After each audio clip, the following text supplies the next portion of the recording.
know I'm kidding, right? I didn't eat, so I'm gonna. All right, so the meeting of the Littleton Planning Board will come to order. Before we begin, Jeff, would you please lead us in the Pledge of Allegiance? Yeah, sure. I pledge allegiance to the flag of the United States of America and to the republic for which it stands, one nation, under God, indivisible, with liberty and justice for all. So welcome to the Planning Board meeting. It's 6:30 p.m. on Thursday, March 5th, here at 37 Shattuck Street in room 103. So for tonight's agenda, we have various board business items. We'll first start with public input, board member updates. We'll review board minutes, bills and payroll. We will discuss the proposed zoning bylaw amendment to change selectmen to select board. We will set the adult use marijuana special permit application fees and discuss how to respond to letters from residents and others. We will have a continued hearing for form-based code. We will have an A&R for 213 and 227 Newtown Road. Another continued hearing for Healy Corner. We will discuss transfer of development rights. And then we will continue a hearing for the Reuben Hoare Library. So just to be clear, if you are here for either the library or Healy Corner, those will be continued and will not be heard tonight. Okay, so I should have got a copy. is there anyone here to provide public input for any of the items not on tonight's agenda? No one in the bleachers? Okay, all right, well, thank you. We do have a letter from the Littleton Electric Light Water Departments, and they requested that I read it, that all committees actually read it, so I'm gonna go ahead and well, actually, we have a clerk who can. No, you're doing good. No, that's not a clerk thing. Yeah, you're the No, clerk. That's a no, clerk thing. I That's think it's a not a clerk. clerk. I think it's a no, clerk I thing. think- No, you read so much better. You read it. Go ahead. I didn't see it first. If I had been prepped, you read it. Go ahead. So this is from the Littleton Electric Light and Water Departments.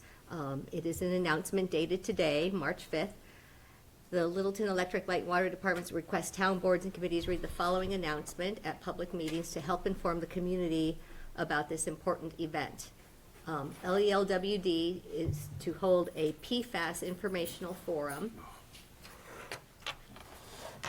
So the forum, the Littleton Electric and Light Water Departments will hold a community forum Saturday, March 28th at 10 a.m. at Littleton High School to update the public about its work to address PFAS, a contaminant that has been detected in a portion of the town's water supply. LELWD staff and water commissioners will explain PFAS, the status of LELWD's wells, the state's new PFAS regulations, and plans to mitigate the contaminant. A question and answer session will follow the presentation.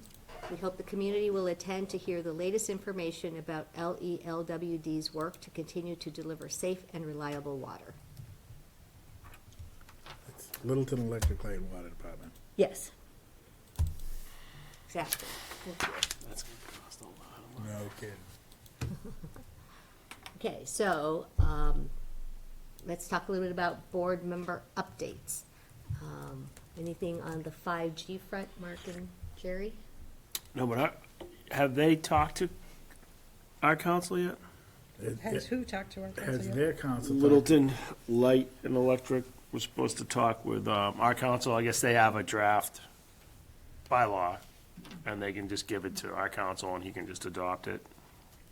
Yeah, Okay, we don't know that yet. though. no. They're, But Yeah. LELD's manager, what's his name?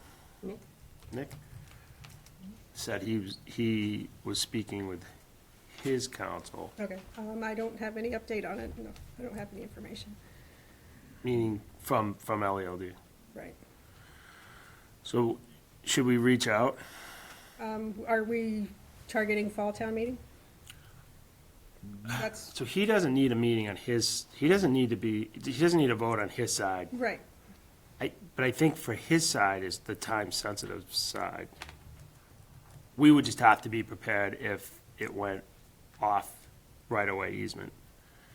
A municipal building, Private, like. or private. Exactly. Things like that. So I think we should talk, I think we should reach out and have them coordinate and at least have the draft.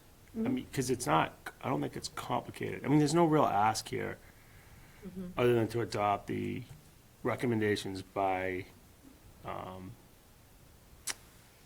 FEC. So typically protocol, what would we do? Just go ahead and ask our town council to reach out to Nick and go from there? Mhm, Sure, Okay.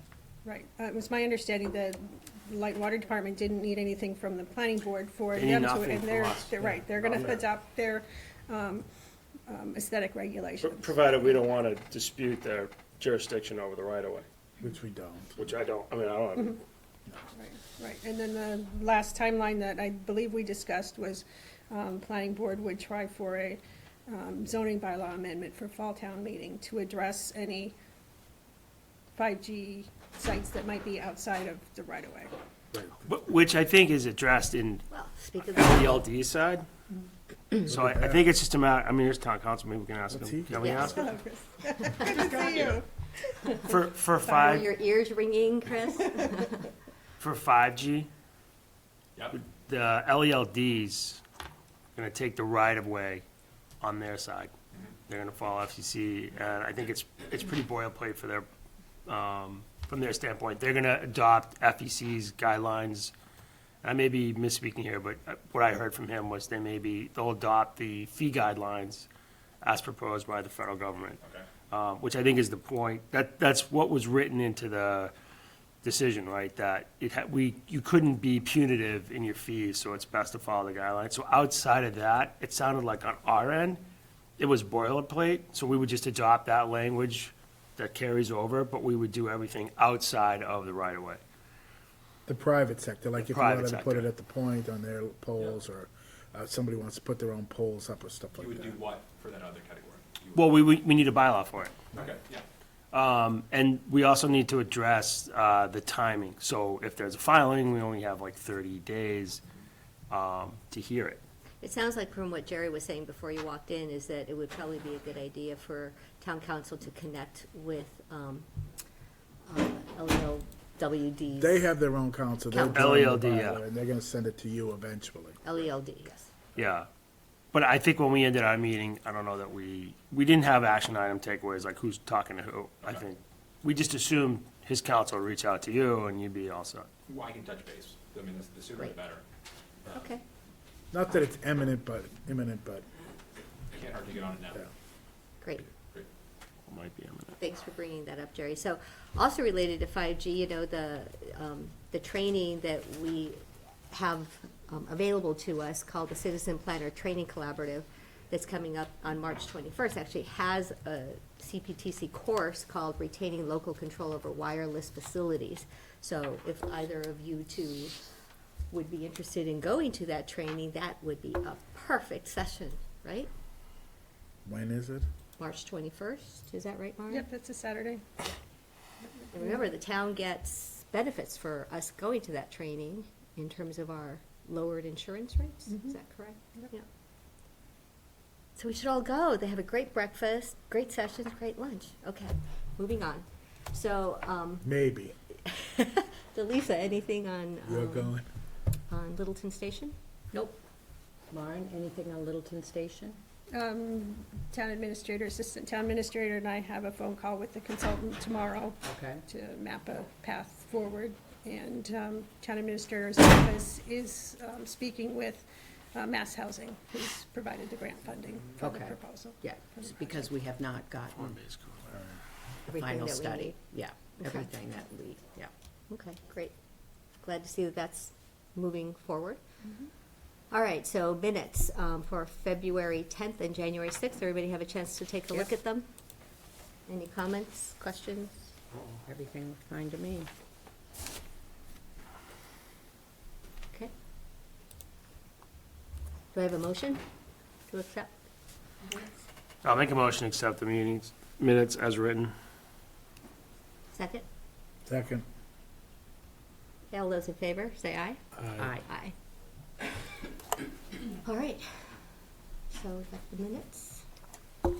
Any bills that we need to take a look at? Yep, there's two bills folders. One has the Healy Corner bills in it, and, so if you wouldn't mind signing those.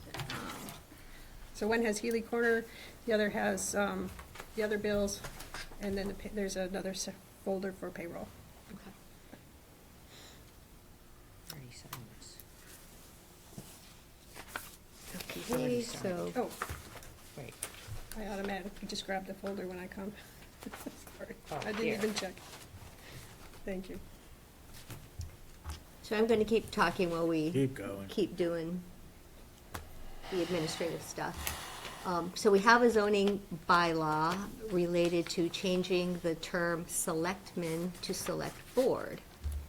And, so tonight, our work is to, vote to put this on, Vote to schedule a public vote hearing. to schedule the public hearing. I thought that was a Board of Selectmen. It is a, But this is a zoning bylaw Oh. amendment, so Oh. we have to do Oh, part of okay. it, yeah. Oh, for our And- literature. Why is it a zoning bylaw? Yeah, I know, because that's in the good, I'm zoning glad I'm not bylaw, confused. It references it says the selectmen. words Board of Selectmen at least 12 times in the zoning bylaw. And so this procedure, this process would bring to town Clerk, could you meeting please? the Do I change have to read this? Well, it would voted probably to be select best board. because This we is want a, everyone to hear it. this is a draft of the Town of Littleton Planning Board will hold a public hearing on Thursday, April 42nd. Yeah, cool, April 42nd. thank you. April 24th, maybe? To, April 2nd, oh, okay. April 2nd see, thank you for reading it. I'm at 8:45. gonna go with 6:45. 6:45, okay, 6:45, okay, we'll cross that one off. All right. In room 103 here, Littleton Shattuck Street Town Offices, to consider the zoning amendment bylaw as described below, sponsored by the planning board, according to Mass General Law 40A, Section 5. Bylaw amendment. The proposed zoning bylaw amendment would replace the words Board of Selectmen wherever those words appeared within the words, with the words Select Board throughout the zoning bylaw. The full text of this proposed bylaw amendment is on file with the town clerk and planning board's office and can be viewed during their office hours or online at www.littletonmass.org. Any persons interested or wishing to be heard on the proposed zoning amendment should appear at the time and place designated, provide written comments to Littleton by, I think, April 1st, if possible. Great. Thank you, Mark. Anna Houston / Mark Montanari clerk. Look at that. All All right. kinds of changes. So, that would be the zoning bylaw that we would then hear on April 2nd. So any discussion about it? Okay, About ripping out all the pronouns in our bylaws. Is that the only pronoun we want to take out, or do we want to get the rest at the same time? this is one that's before us, so we'll do this. So how about a motion to schedule the public hearing for this item? Do we even To need a s- to motion to do change- it? I'm sorry. Yeah, Yeah, A motion to Don't move we forward need- with this? yeah. We've gone through the formality before, so. Come on, I'll make a motion. Oh. I make a motion. To hold the public hearing? To on hold the April public 2nd? hearing to Okay. change the name I'll from second selectmen that to motion. select board. terrific. All those in favor? Aye. Aye. Thank you. All right, thank you. Does that mean we have to redo all the books and everything? We're gonna have to all new printing? It's all online now. Just the bylaw. Yeah. No, it's everywhere in the, every bylaw it says. Yeah, in the bylaw. Yeah, you can use a computer. All right, to do are we that. ready to move on, guys? Okay. Yeah. So our next order of business is to set the adult use marijuana special permit. But should we go ahead and open form-based code real quick? Yeah. Okay. So at 6:45, we need to open the continued form-based code public hearing. And so we'll, do you want to do that now too? Mhm. Yes. Okay. We're gonna open and continue it, right? Well, we're going to actually reopen the continued public hearing on the zoning bylaw amendment regarding the Village Common Form-Based Code. And out of an abundance of caution, the planning board published and posted a new public hearing notice for today's hearing, so we will open a new public hearing on the same issue, and these public hearings will run concurrently. Okay, the Town of Littleton Planning Board will hold a public hearing on Thursday, March 5th, 2020, at 6:45 in room 103 of the Littleton Shattuck Street Town Offices, 37 Shattuck Street, Littleton, Mass., to consider a zoning bylaw amendment as described below, sponsored by the Littleton Planning Board according to Mass General Law, Sections 40A, Section 5.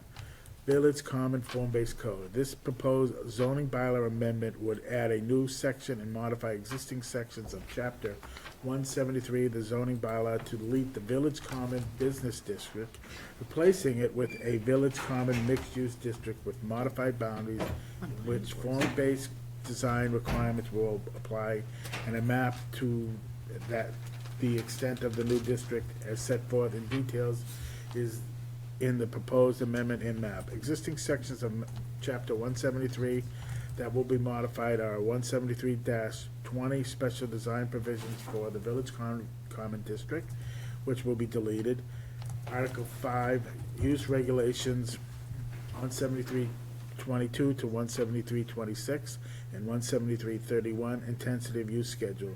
The new section to be added is Article 30, Village Common parcels in the existing Village Common business districts that are not included within the proposed boundary of the new Village Common mixed-use district are proposed to be rezoned as shown on the map. The full text of the proposed new bylaw section and amendments to the existing sections of Chapter 173 in the proposed new Village Common District map are on file at the Town Clerk and Planning Board office and can be viewed during their office hours or online at www.littletonmass.org. Any persons interested or wishing to be heard on the proposed zoning bylaw amendment should appear at the time and place designated or provide written comments by March 3rd if possible. The Town of Littleton does not discriminate on the basis of disability. Mark Montanari, Clerk. Thank you, Mark.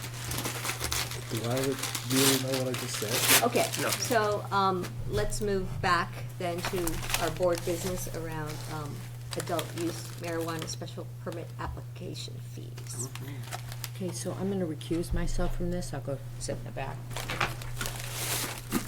So the planning board needs to set the adult use marijuana, special permit application fees, and fees were set in 2014, by Littleton for medical marijuana. And we are considering what these fees should be. There they are, good. The last time around, the town determined, or I should say, the planning board determined that the application fees should be $3,000 with renewal fees $1,500 and any amendment or modification $500. That's in 20. And so these are recommended as they reflect the true cost to Littleton for time and resources to get the application through the process. Right, but those are 2014 numbers, right? They Should are we- 2014 numbers unless, So we should adjust them for inflation. If it's actually gonna cost that much more to get them. I don't know. I mean, haven't our costs gone up? Yeah, but everything that's associated with it'll probably be a peer review that they pay, now they pay all the peer reviews. Well, yeah, peer review is handled separately, and that's a true cost. Yep. How often are the permits renewed? Annual. No, I It's right there. don't know. Has the selectmen decided on a host agreement and how long it's gonna be? I believe there are 3 under discussion at various phases. I believe at least one of them has been approved. But for how long a duration? What's their permit gonna be for? Oh, 10 years, 5 years? There was, so there's a lab HCA that got signed, I believe the duration of that one was 5 years. There was one retail that was recently approved. The duration of that was 10 years, although there was at the 5-year mark, in that one, there was something sort of get revisited at the 5-year mark. Okay. So we're looking at it really a 10-year application fee.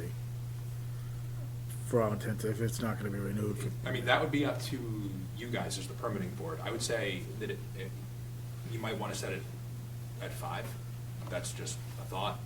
Given that it's a new use, we don't know how they're gonna go. I mean, I sort of can assume that they're gonna go relatively smoothly, but if you don't know. It's a new use. You wanna Never take- been located in town before. You might not want to give them a 10-year window before they have to come back and talk to you guys again. You might want to make it smaller than that. Yeah. Okay, so if we keep it at 5, why don't we keep it at 3 then? How about 1? No, you can't do 1 year. Why? Then you're gonna hear to make the applicant's argument for them, getting a permit with a possibility of it not getting renewed after 1 year might dissuade them from investing the money needed to get the business going in the first place. Yeah, but to your point, it's a new use, right? So what if it's, becomes a big point of contention? There's no way to remediate at that point. But who's gonna spend the money on infrastructure to put in a business that might not be renewed in 1 year? Yeah, I think I'd argue that in the special permit process that the planning board has, you have leeway to set conditions. And if those conditions are not met, then it's a zoning enforcement to bring them back in to remedy the situation. Yeah, I guess, I mean, look, it barely passed in this town, so I think we should be conservative for no other reason than to have a tool. Yeah, but I don't think you realistically can say a year, Why? because no one's gonna spend the money if they're only gonna have a guaranteed license for a year. Do we know I what used the to have to renewal renew all period my is on the licenses every marijuana? year. Excuse me, do we know what the renewal period is on the medical marijuana? No, Licenses. I don't recall. And are we actually voting on the renewal period today? No, you're not voting on the renewal period, We're you're just just, only it's on just the a question on the about fees. the fee, yeah. On the fee, but Right. Maybe we should look at that. Right, you could make that determination, after the applicants come in and present it. That could be a condition of the special permit, and you could make, depending upon how you feel about the application, you could make that 1 year, 5 years, or 10. That's good to remember. sure. So let's just leave it at, Yeah. 3,000 is probably realistic into what you're gonna have into it, right, Maureen? This is still Littleton, yeah. Well, yeah, Yeah. what it's gonna cost the town to review an application. Yeah, because everything else is gonna be passed through. Oh, peer the other review. costs, right. So from purely administrative, do you think 3,000 is fair, is adequate? Yes. Okay. So are you good with 3,000? It's flat with 2014, but if that's how you guys want to run it, I mean, that Well, doesn't if- sound very businesslike to me. Well, you can't, So, some surrounding towns are $100 application fee, so, What, for pot? for all special permits. you have to make it, you can't make it any more than what it really is gonna cost you to administrate. Do we rely on these fees at all? Well, I mean, does it go into our operating budget? Goes into the general fund. I mean, You can't charge any more than what is realistically your expenses, right? Am I close on that one? It should be related to the town's costs to the in overhead, processing the application. Yes. and our costs go up every year, so I don't know what, So Jerry, propose a number or we're gonna vote on it, so. well, I get it, but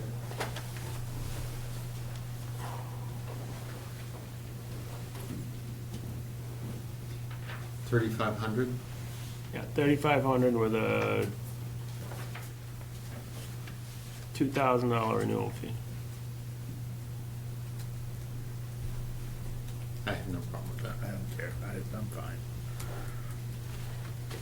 Is that good? And then we'll leave the amendment modification at 500. Okay? All right, so do I have a motion on that? We'll make a motion that we change the fee structure to 3,500 for the initial license and the renewal fee to 2,000 for renewal 2,000 period, 2,000 for the renewal fee. and the amendment The modification 500, stays the yeah. same. All right, do I have a second? I'll second. All right, all in favor? Aye. Aye. Aye. Thank you. Okay, thank you. All right, so So our last piece of board business before we move forward to other items is response to letters from residents and others. So the planning board, like other boards, receives letters from our residents and other interested parties. But I don't believe that we have a set policy on responding to letters. And so it was a question that came up as to whether or not we should have any kind of a set policy. I know that Maren acknowledges receipt of letters, but given the fact that oftentimes there are matters still pending, an answer really isn't even possible. So given your experiences on other boards and experience even on this board, what are your thoughts on that? Usually we address a letter if it's pertinent to what's in front of us. Like if somebody writes a letter about Healy Schooner, we address it when we're deliberating that. To address letters on an ongoing, Personal one-on-one basis is not. we don't normally do Okay. that. We do it. if But, it's- I mean, when you say address the letter, other than acknowledging receipt, are you talking about responding to comments in the letter? Correct. Yeah. I don't think that's wise. In the Okay. Board of Appeals, we read the letters in the public hearing if it's related to the hearing, but we don't necessarily engage with it, but it's Right. read into the record. Yeah. Seems wise. Yeah, if, that's the most we would probably do. Yes. The other issue I think with that would be if you did respond, how do you ratify that with the board? We have to have Right, meetings to read exactly. letters. So that's one of the reasons why I wanted to have this discussion openly at one of our meetings is we know that when various questions and concerns come up, folks send letters and sometimes, I think, expect or want a response, but that's just not something that seems like it's possible. Well, in all fairness, if it's a letter and somebody's taken up issues with something that has been done on the planning board or is in the process of being built or something, we normally refer to the building department if it's as a zoning or enforcement issue. That's a good point. We forward it on to them. Okay. But most of the time, if it's a letter, somebody's addressing about a question about the subdivision that's before us and things like that, we address it while we're doing the subdivision. So it's not like we don't acknowledge the letters, we just deal with them when they're present. Well, do we have a policy? Do we have a policy posted? Like, if No. you send a letter, should we have some Well, that's why I standard? was, yeah. that- How many kinds of different letters might we get in? Most How of do them, Well, you you wanna could, know? I mean, you could write a generic statement, right, that basically covers us in the event of a reply that, But you pretty much do that. You acknowledge receipt of the letter, so I think. and then if it's somebody's has a concern. oh, I agree with Anna. If it's somebody's concern, then we forward it to whoever's it really belongs to, like we send it to the building department. If they have a question about a road that was built and the road's washing on, who's responsible, or it's washing onto my yard, which we get those from time to time, we send it off to that. Okay. All right, well, It's thank not you. like we don't. Right, exactly, We but, do. but I just wanted to get everyone's input on that, so it sounds like we'll continue to follow the procedures that we've been following for now, which is having a general acknowledgement and. Well, Hold on, go Jeff, ahead, yeah. go ahead. Oh, I'm just saying, I'm sure we've received letters about form-based code. So how do we deal with that? We have, Are they posted in the record or, okay. Yep, yes, Great. both. Great. They're Okay, posted to so the that's- project page and yeah. then included in the, Okay, yeah. in the files for it. so if we're happy with the process the way it is, then we'll continue. Okay, and Chris, I'm sorry. The only other comment I'd add, just to make it extra clear, is that, and you might want to include this in a response if anybody's seeking a response to a letter that they've submitted, is that there really can be no response from the board, the planning board as a whole, offline, or during the day, or during the week. You know, the only time the board can talk or come to a position in terms of a response to a letter is when you're all sitting here together in a posted, open meeting, you know, with an agenda. So, there's no, it would be sort of legally impossible for the board to respond to a letter in the ordinary course of like a business day or business week. Thank you for that input, and for the record, Chris Heap is one of our town council members. Is that the way? That's Town good. council attorneys. Okay, Good. all right, done with board business?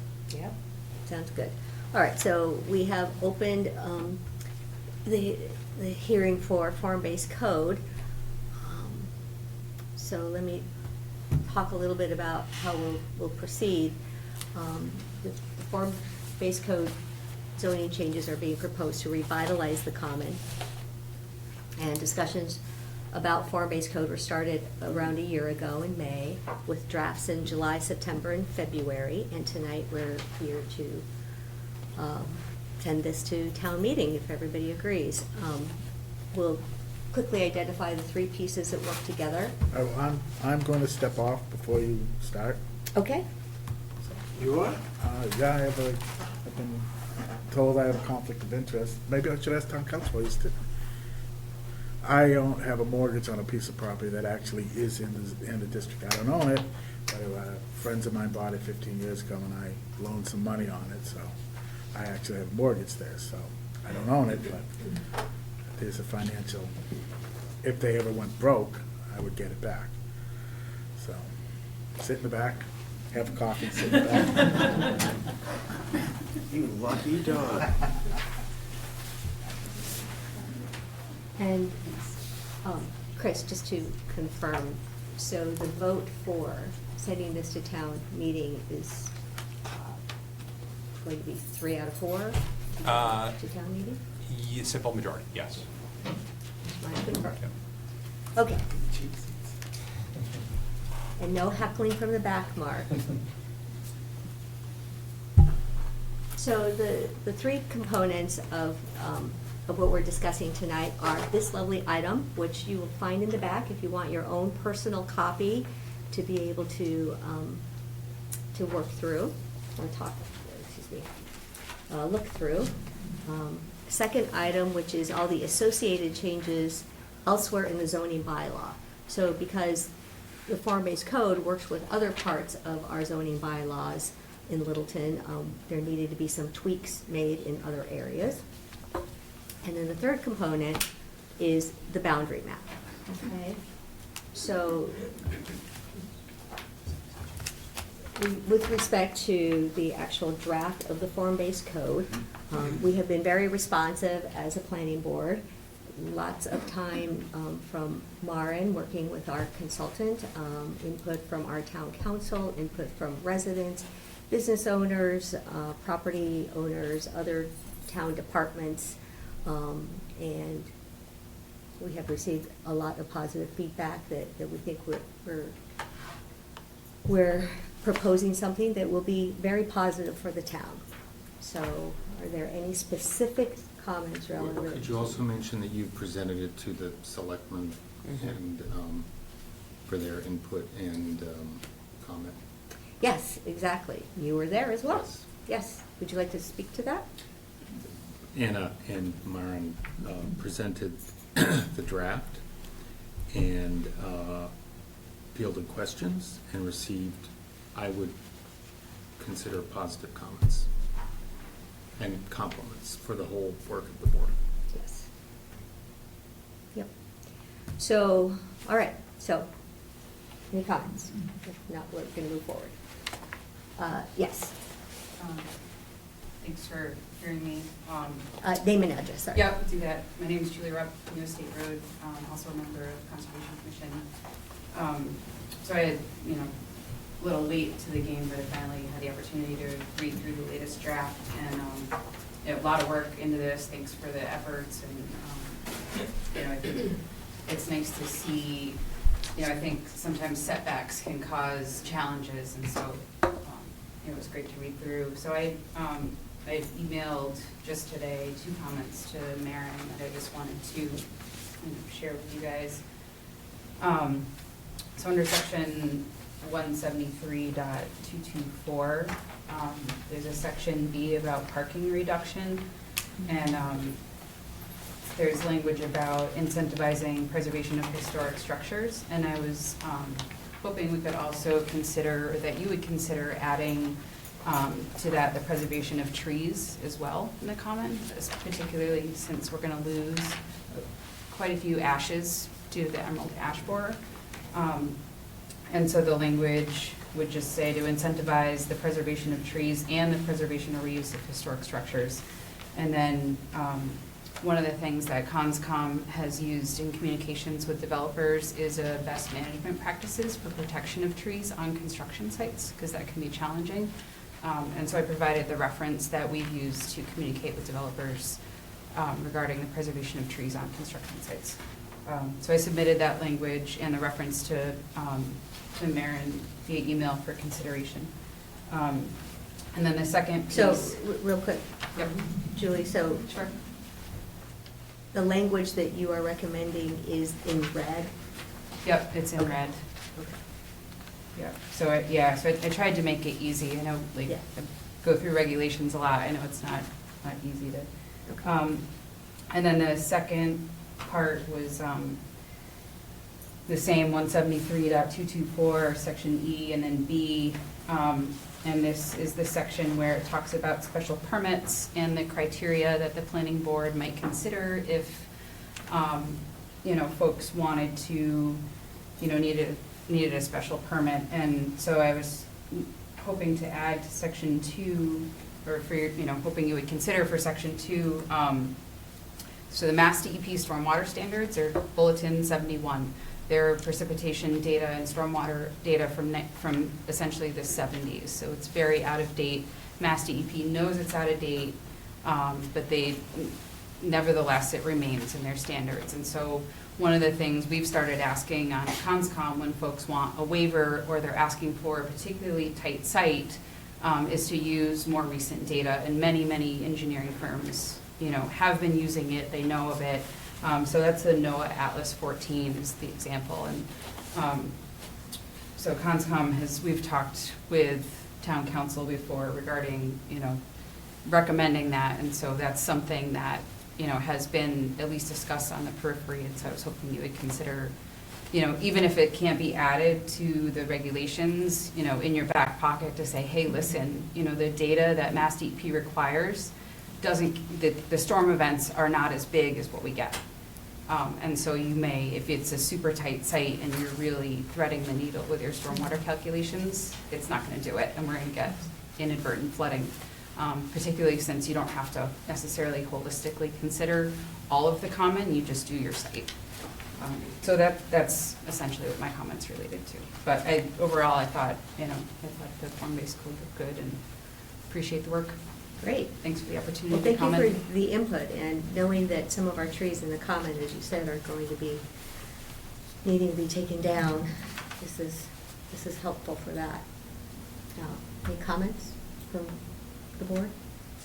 Yeah, I mean, just so you guys know, I do not agree with this at all. I think it's a bad idea. I don't think it was thought through. There's a whole plan that goes along with this that we didn't talk about. We wanted to do this in silo, but there's a lot of dependencies and risks associated with doing this that we haven't even talked about. There's been no cost-benefit analysis done for this. So we're gonna be adding potentially 200 units of housing that can't go anywhere else in this town. That housing could impact our school system, might not impact our school system, but there's been no discussion. Mr. Portante, what is this? I'm making a comment. I understand. I'm making a What comment. is the relevancy to what Ms. Ruff just presented to us? You asked me to make a comment, I'm making a On comment. this? Well, I'm not making a comment on that. Okay, well, you have already made the other comments at our last meeting. And you've brought people in here meeting after meeting, making the same comments over and over and over again. I don't have to agree with you. I totally understand that. So if you want to speak No.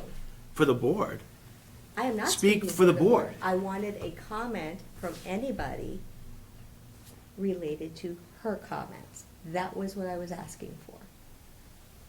okay? Thank you. And I'd like to make a comment. Jennifer Carter, 28 Robinson Road, and just to echo what Julie said, we already have major flooding issues when there's significant storms in Robinson Road.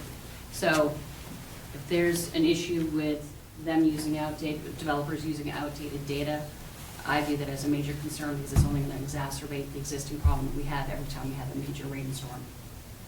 I mean, literally, there's like ponds on the side of our road, ducks come, and it's horrible. I'm sure some of my colleagues and You neighbors. said ducks? Ducks, yes. We have enough water that ducks. Okay. Not exaggerating. Any other board member comments? I'm just wondering, what would be the process to incorporate all of this, Maureen? You would just add it to the draft and ask that it be included in the draft, in the version for the town meeting warrant. I'm in support of adding, I think Julie's comments are Okay. valuable. I'm of two minds. I think we have some really great, we don't have many trees that are up off the common. The common is gonna be affected, but the common really isn't part of the form-based code, the actual common. There are some really great trees going up Great Road. And the degree to which they impact the developability of the sites they're on, they will be destroyed by the property owners prior to any, so I don't know, it's a double-edged sword. I think it's a great goal, but, and there aren't many, unfortunately, and the few that there are some, most of them have been planted by the Shade Tree Committee over the years, and some sites they've planted, died, and they haven't gained much. But I'm thinking of the one in particular in front of the Bank of America building. So, I don't know, I'm just thinking aloud here. It's a great goal. I'm not sure that it would have any impact because there would be many options available to a property owner to evade this. Yeah, absolutely. So my thought process behind it was more like, so you'll hear when people submit their permit applications, like, oh, hey, well, you require me to have X parking spaces, so I have to take this tree out. So the intent of this would be to give you flexibility as a planning board to say, oh, okay, perhaps we can go with one fewer parking space if we can save this tree, because the shade trees are valuable. They provide property value, Sure. they provide, it's value to our common in general. So you see it as more of a negotiation? I saw it as more as, Okay.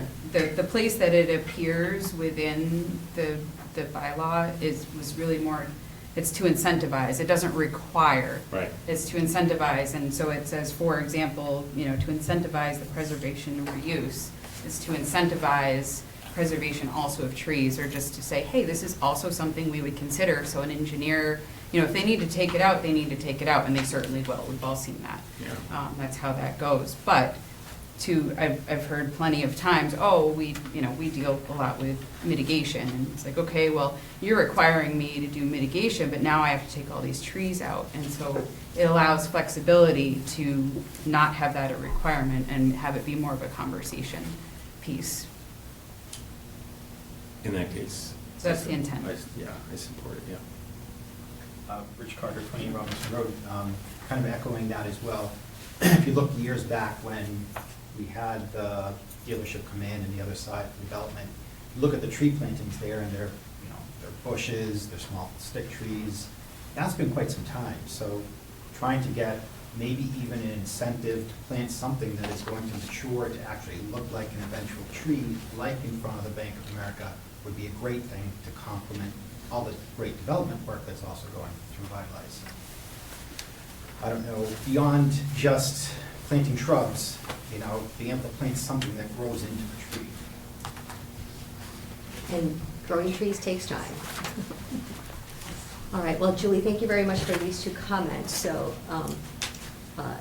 yes. For the record, I'm Mark Vaughn. I'm an attorney that's been working with the folks at Northern Bank and Trust that own properties on Great Road. I actually had a question for Mara, who's been great. She's been entertaining our questions and comments about the form-based code. So, my client does own the properties at, the addresses are along Great Road, 265, 277, 287, and 289 Great Road. I think you know the properties as well as 25 Robinson Road. But with respect to there's a provision about curb cuts that says that you can have no more than one curb cut per lot line, as well as requiring a special permit for any curb cut. We had some comments on that. I don't know if that has been changed at all, or is that still as it was previously drafted? So as it relates to the properties that the bank owns, I think what they're contemplating in the future, if they were to do something, would be to have all of that as one lot, whereby they would, definitely need more than one curb cut in order to accommodate that, so.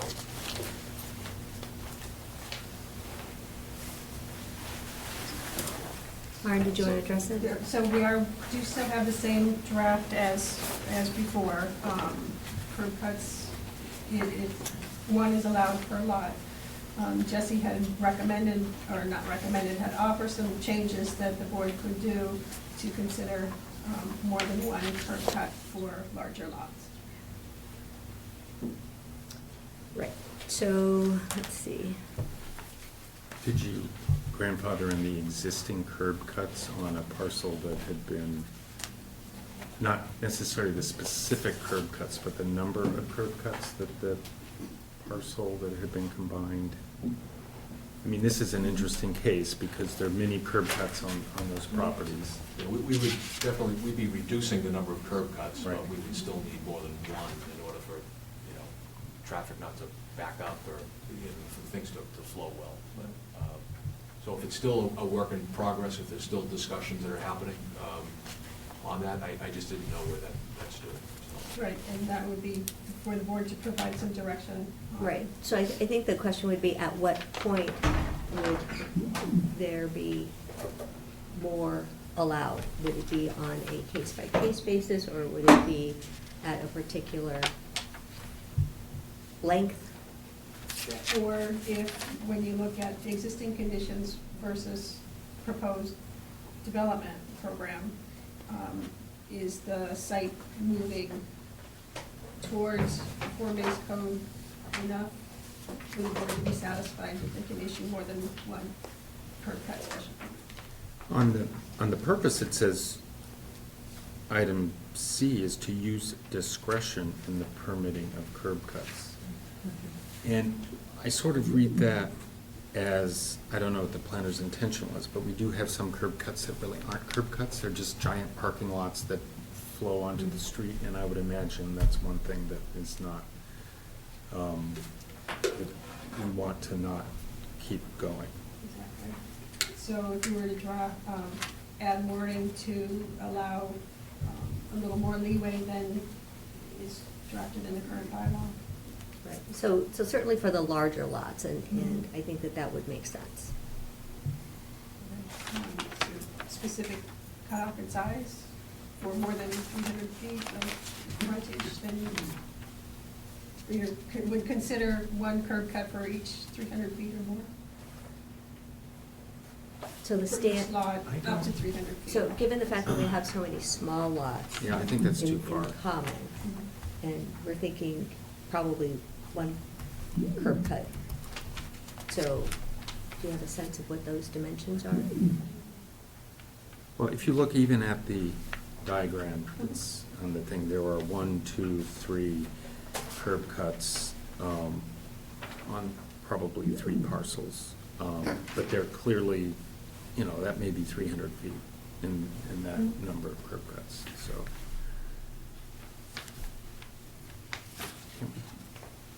Can we just use discretion?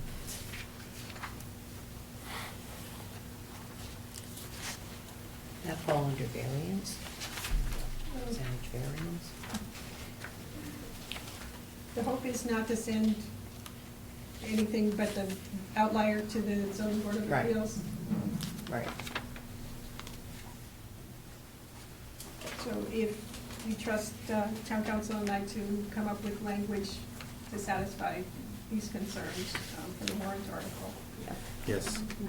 I think we'd be saying Final wording yes. according to town council.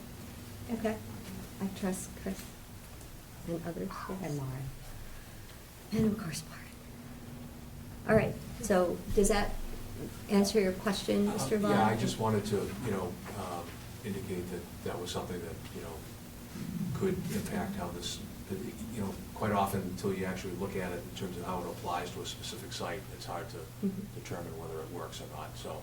And similarly, there was something else that we had raised just about driveway width. There was a provision in here about no more than 24 feet for a driveway width, but where it comes out and meets state roadway, it may need to be a little wider in order to accommodate the radius, but I think that's something as well that could be looked into.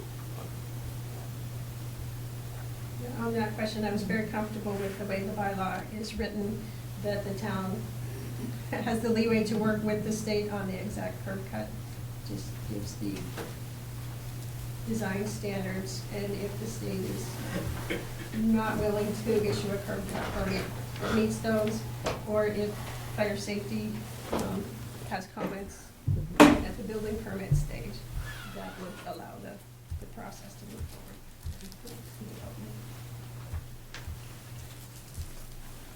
Any comments, Chris?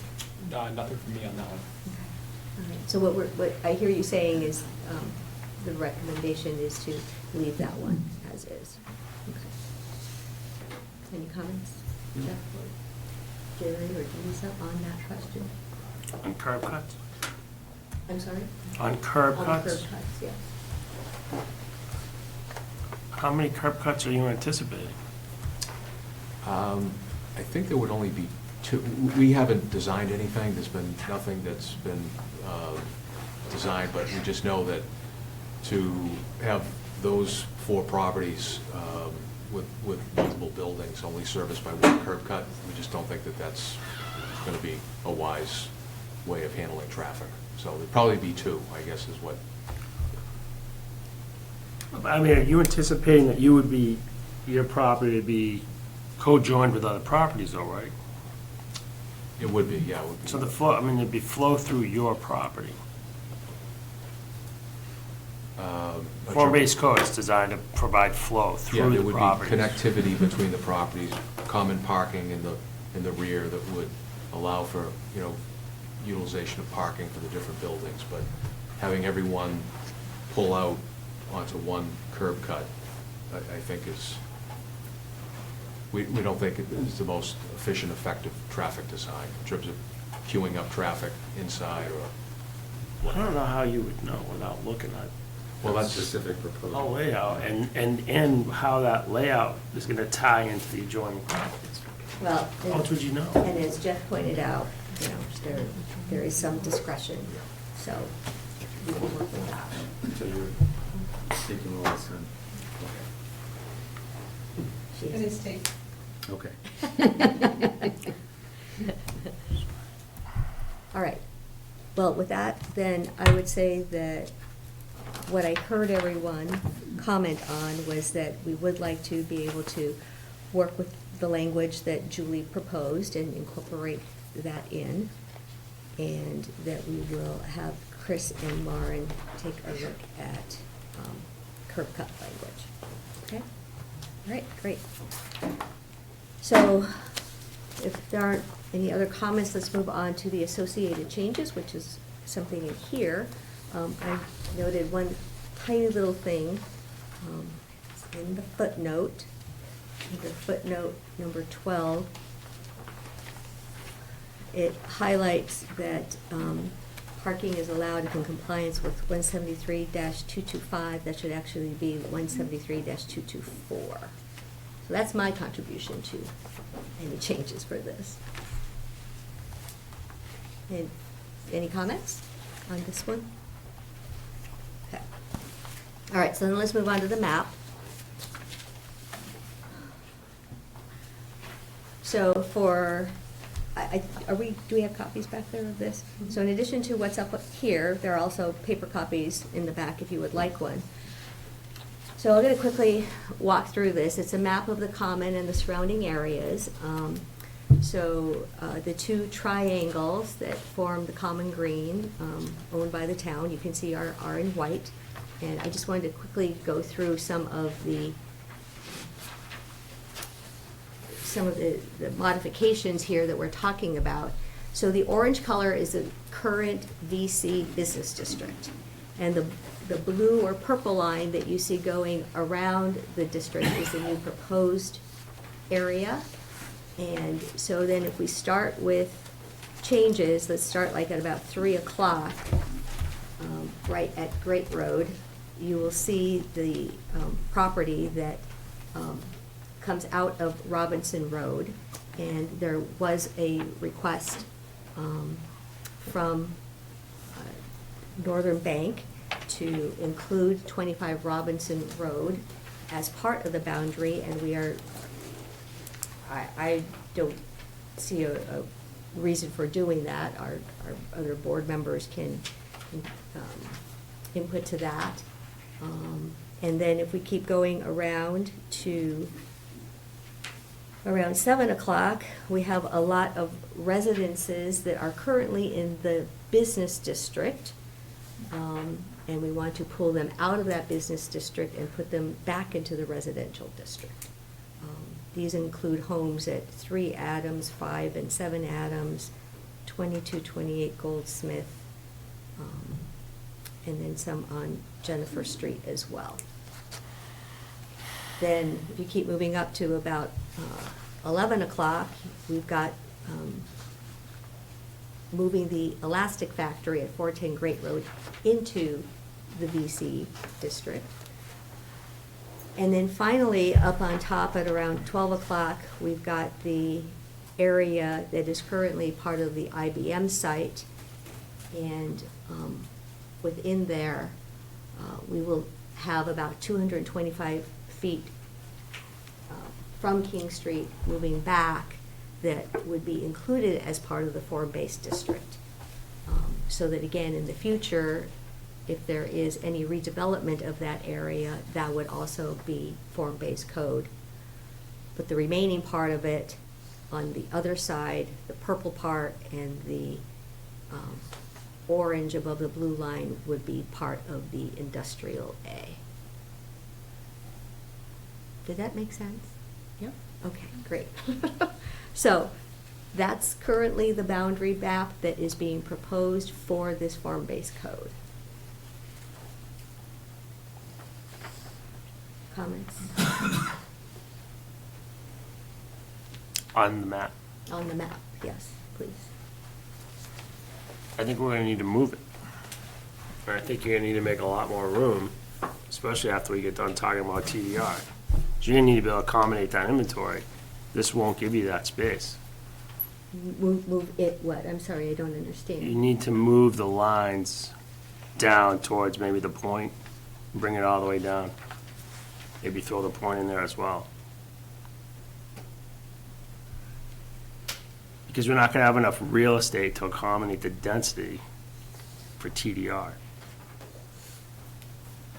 So TDR is a completely different discussion. Okay, this is But- where this is but- where my friction is with you guys. It's not a separate discussion. These things they come together to form a much bigger plan.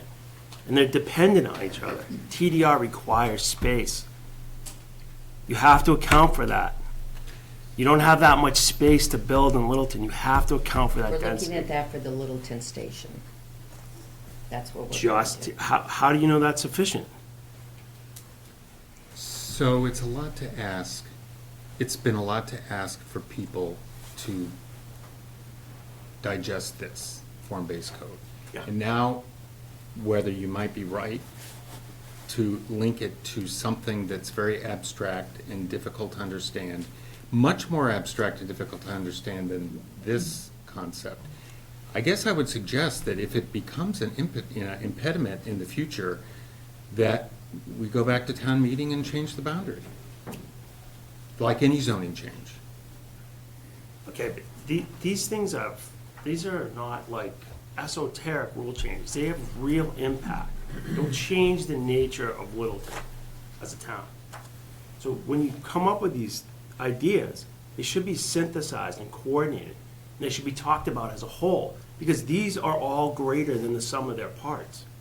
And we're not having that discussion. We're trying to do this like a cookbook.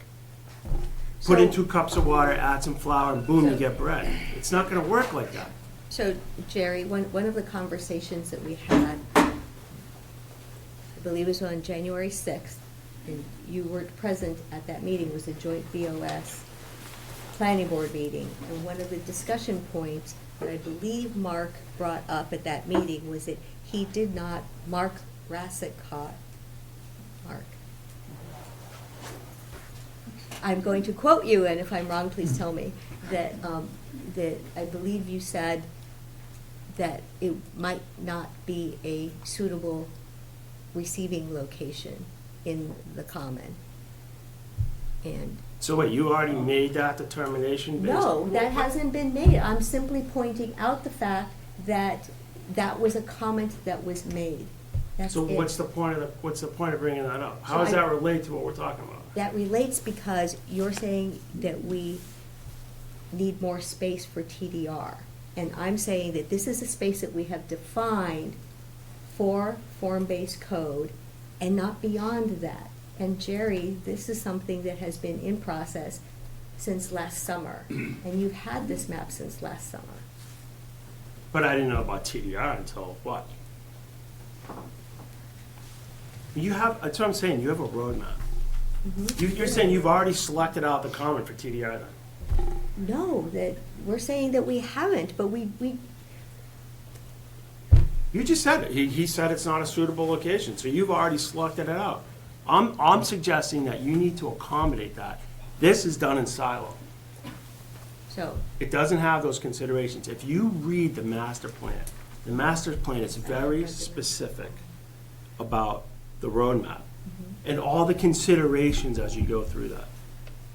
And I don't think those are being considered here.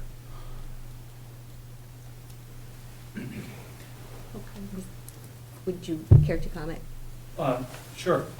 The Littleton Common area could potentially be a very good spot for TDR. Okay. But the way the form-based code is currently written, there isn't room for including the transfer of the rights into that at this time. That's what I'm saying. Which is fine if that's exactly what you're trying to do. It could be that the board has decided that they want to increase the density within the Littleton Common area without doing the TDR element to it, in which case the form-based code that's written is going to do that. It's going to increase the density in there and provide additional development potential. As it is currently written, there isn't additional room to put transferable rights within this district. I've talked to Maren about this, and we'll talk about this a little bit later tonight. There are, areas around this that might be suitable that could be, Yeah. could have the TDR element to it, as well as other areas of town. That'll be a discussion for later on tonight. Yep. So, But you give up the opportunity, because as part of this form-based code, this is based on option 3. There's an option 4, which had a lot more density. Which people didn't like. correct, I know, because it but you- provided too much Okay. density. I know, but you guys, you're asking these questions like without, We've gone through we've gone through a this. lot of I don't public think you guys survey. have represented all of the options to the people you talked to, because you didn't know what all the options were when you were talking to them. If your argument is, let's bring this to floor, let's vote on it, that's fine, but it's half-baked. It doesn't matter how much time you've put into it. It's either good or it's not good. So Jerry, based on what the revitalization roadmap information says, based off all the different meetings that were had, people who attended those meetings were not inclined to want more density than the third option.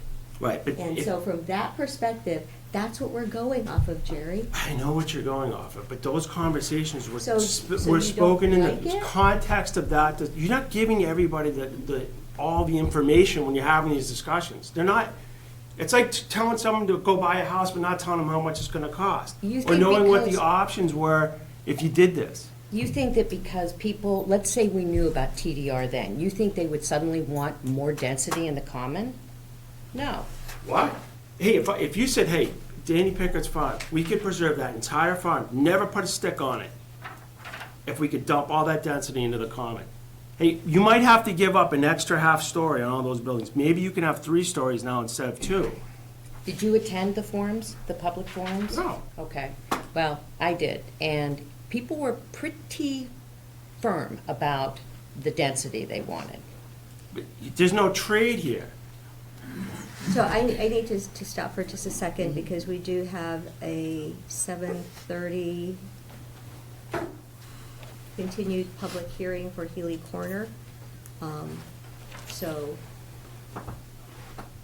we need to open and continue that, and then we can resume discussion. Okay, when the Healy Corner public hearing is open, we do have a request from the applicant to extend the time frame for the planning board to file a decision with town clerk for another month until a week after the April meeting. So we would vote on that extension request as well. So we do have the extension Yes. request, okay. So, so we're opening Healy Corner and continuing it. Excuse me, before you open the next one, regarding the boundary, is the boundary set for what's going to be? Okay, I need to do this first, and then we'll go right back to form-based code. Okay. So the hearing for Healy Corner will be continued until Thursday, April 2nd. Do we have a designated time for that, Maren? I would recommend 7 o'clock, and that meeting is here in room 103, Shadow Street Town Hall. Okay, and the applicant has also requested an extension to the following week, which would be Thursday, April 9th. Okay, so members, we need to have. So wait, they want 2 meetings? No. No, it's a meeting for the continued hearing. Okay, on the And second. there also has to be a formal extension. Oh, I'm sorry, okay, Yeah. okay, I'm sorry. Yeah, just the planning board has 90 days from when a subdivision application is filed to file a Yeah. decision with town clerk, and it's just extending that time. Okay, A week after the vote to finalize. So do we have a motion for the extension to April 9th and or I guess I can move? I so move. Okay, thank you. The extension to April 9th and the continued hearing to April 2nd. And second? I second. Second, thank you. All those in favor? Aye. Aye. Okay. No one opposed? All right, so Maren, are we good for that? Excuse me, Maren, Mike, 7:25, we're gonna be done later. Oh, the A and R. The A and R, right. What would you recommend, Maren? Because I think that at this point, we need to finish the other conversation and listen. That's fine. Okay, all right.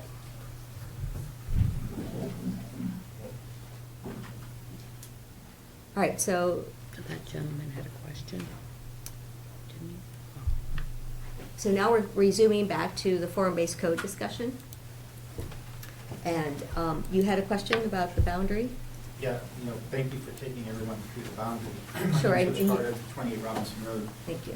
So a resident for 25 years, participated in a number of meetings, and this obviously goes back to different iterations for the town's planning process. For those that may remember, and I think some of the board members may have participated in the phase when we went through the overlay districts, and there was a lot of thoughtful process that went through that in laying those boundaries. And one of the public comments that took place when that was in process was on the other side of 495, leading up to Beaverbrook. And a number of residents were concerned that the boundary was stretching right up until some of the resident properties. Worked with the planning board, a number of residents came in, it was concerned, the planning board heard their concerns and actually adjusted those boundaries. So as a resident on Robinson Road, I'm very obviously sensitive to the property that's being considered to be included into the business district, and would hope that the planning board, having gone through this process once and have listened to some of the residents and the concern raised, kind of having set that precedent in the past, would also consider that in this decision point. So I'd very much like to hear the board's support of including that and retaining that as a residential property for a street that's very well integrated. A lot of kids, a lot of small, narrow road, very challenged with getting emergency vehicles down there, and some of the stormwater issues that we've talked about in the past. Thank you for your comment. So one of the things that I did want to state is the map is as it is. It does not include 25 Robinson Road. I haven't heard any of our board members say that we want to include 25 Robinson Road. So at this time, we don't have any plans to include it. I would say that the property owner has rights as well to develop that property. And so there could be something in the future, but as of right now, we are not adding 25 Robinson Road because I haven't heard anybody here say that we wanted to. I'm not in support of adding Robinson Road. I think it should remain residential. That's just my personal opinion. So to answer your question on how I feel, I think it should remain residential. Thank you. I appreciate that. Anna, Yes. is it time to, may I call for a vote on the form-based code? Yes, you may.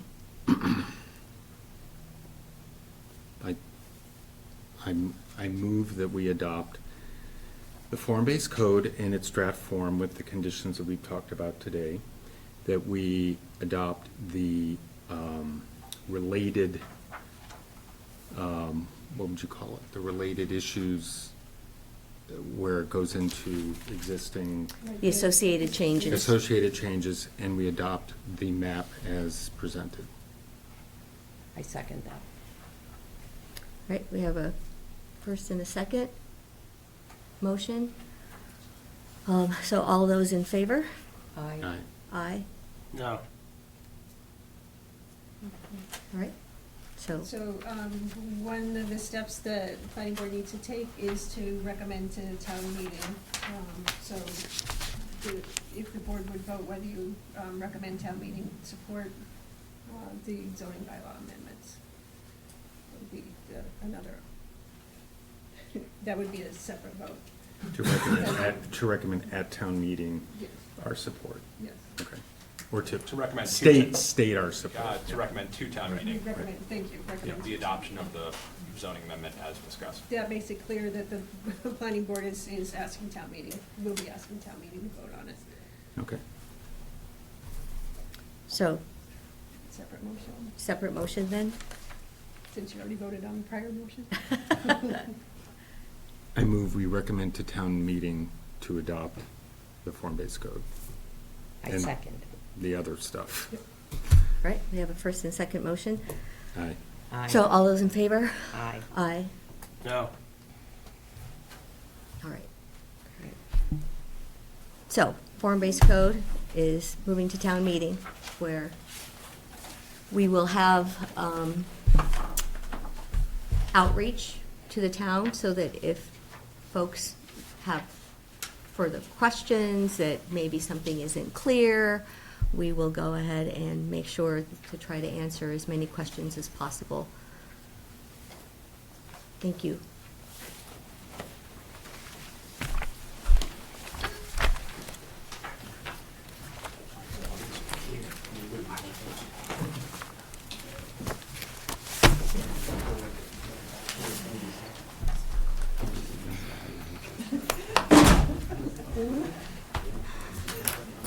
So you would probably know them about the same time. Yeah, no, it's been at least 10 years. Okay, so, we're getting Mark back, and next up on the agenda is the A&R for 213 and 227 Newtown Road.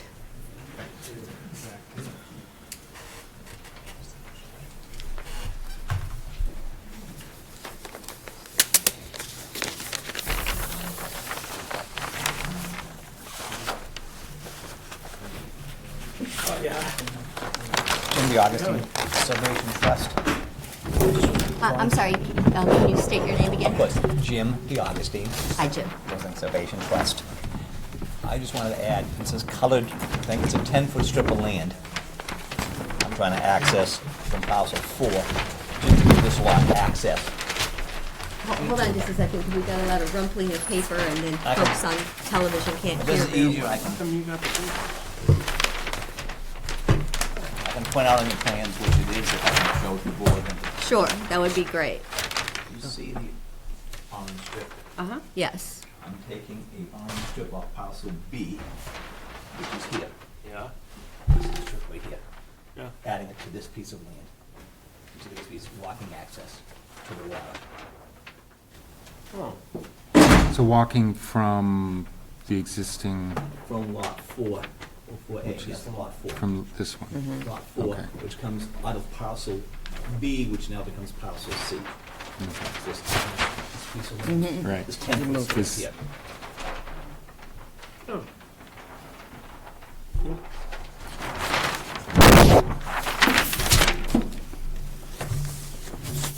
So, can you just walk us through a little bit of what we're seeing, just so I mean, I course. understand what you're saying about your little strip right there. but- Okay. If you see Fort Pond, which is the right-hand side of the paper, that's Fort Pond. Over here? No. Over here, Yeah. Okay. Yeah. left side. The left, Okay. I'm sorry, hold it, 100%, thank you. Left side of the paper, sorry about that. I'm adding to parcel lot 4, which is on Newtown Road in Acton. Okay, It's be a house in, that's Acton land, okay? It's just so they can access the parcel to get to the water. They want to walk down to the water, to put a canoe in or to walk, give them access from lot 4 to get to Fort Pond through parcel B. B is a not developed piece of land. That's going to be, it's set up for a nonprofit. Isabel Levicho Plein Air Art Group there, so that way they have their own strip. On the lots to the right, which are not shown on this plan, I have little strips going down further over for lots, 3 other lots in Acton, just to give them a little strip to get to the water. So it's not a buildable lot. It's only 10 feet wide. Yeah. I see parcel B1, Yes, that was possibly, now it's called B, now it's just called B, yeah. or C, Was B, now it's parcel C. parcel C, okay. No, it was B, now it's B1. This little piece is Okay, parcel yep. C, this little strip. That little strip is, Yeah. okay, okay. So parcel I C thought that was is an this. underline, but it's an No. arrow. Yeah, Okay, so this is now C. okay, B, they're now calling it B1. okay. And that connotates that the parcel B has changed and now.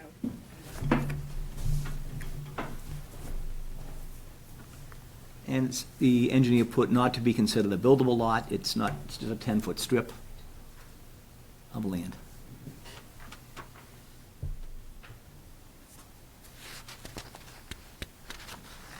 Okay, any questions?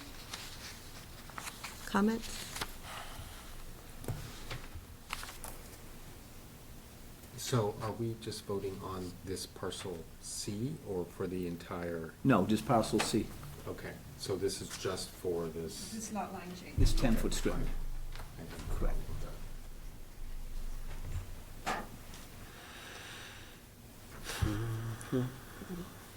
Yeah. Right? Good? Yeah. I'm good. Do we need to make a vote, a motion? Yes? that Make was- a motion, vote on the A and R A&R as presented? as presented. With parcel, I'll the additional second. parcel C. All right, all those in favor? Aye. I went ahead and left the Mylar and the pen over there. Thank you. Just easy. You want me to leave this with anyone? We should ask all applicants to come in with a magnifying glass. I have one, I can bring one.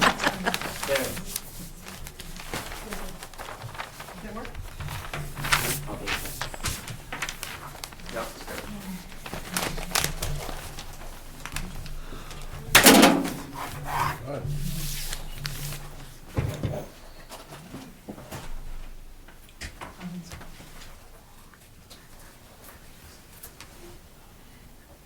And this one's fine.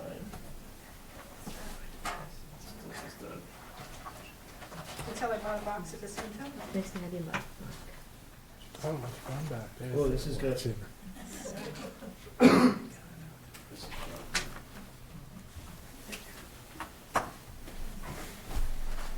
Is it ready? Oh, Two couple pence.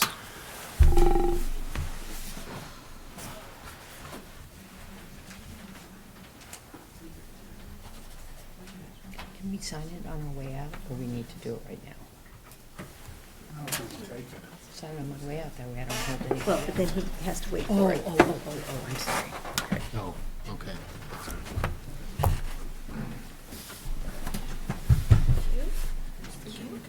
Later, but it's gotta go.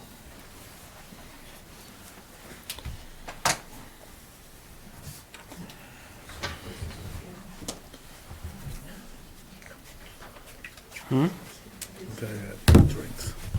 Should have put Kimball's line in there too. I should roll. I might have the coronavirus. I'm coughing into my sweater.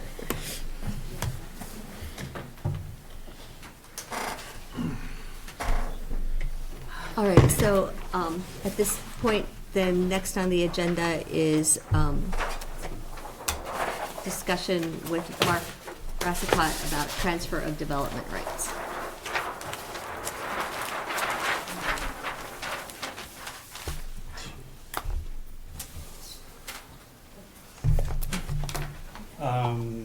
Mouse to move the PowerPoint ahead? Or do I just nod? You give me the signal. Okay, I can do that. And does anybody mind if I sit here like this, because I hate to have my back to folks? I'll move this a little bit. Okay. Thank you for having me here this evening. My name is Mark Rassicot. I'm with the Metropolitan Area Planning Council. I'm here tonight as part of a grant that the town received to study the possibility of transfer of development rights within the town. So part of tonight will be an introduction to transfer of development rights, and then we'll talk about some scheduling and some examples of transfer of development rights from around the state, and talk about where we'd go next over the next 5 to 6 months, which is about the timeline of the grant from the Executive Office of Energy and Environmental Affairs. Do you want to give me a second to open up the other file? It'll be a little easier to see. Okay, that'd be great. In the meantime, I just want to make sure everybody has handouts. I know that Maren put the PowerPoint on the website, so I'm assuming the board has that. Do you also have a copy of the timeline and the copy of the information about TDR from around the state? Okay. I'm just going to put these in the back of the room for anybody who's interested. I can do that. I'll take one. Okay.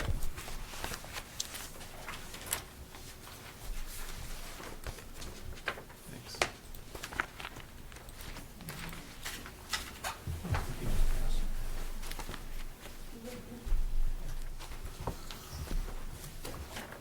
Okay, so as this first slide shows, some of this information is from Kurt Gertner, who is at the Executive Office of Energy and Environmental Affairs. He and I worked together on recent legislation regarding TDR in Massachusetts.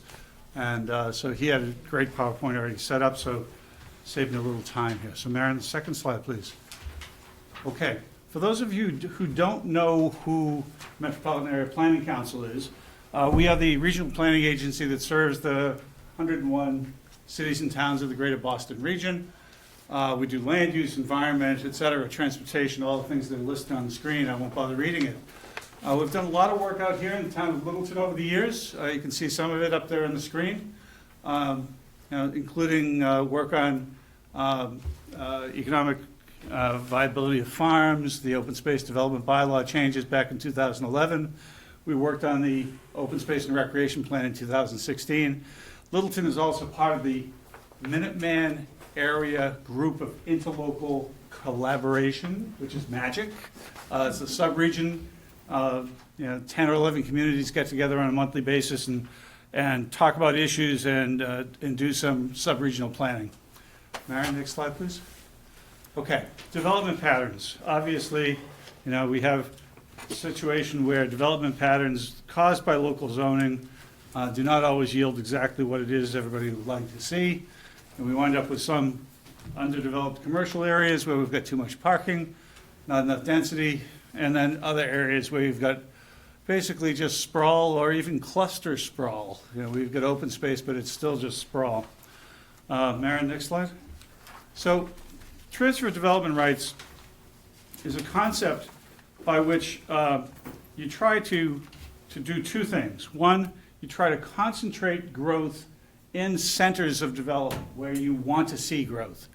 And at the same time, you try to permanently preserve open space.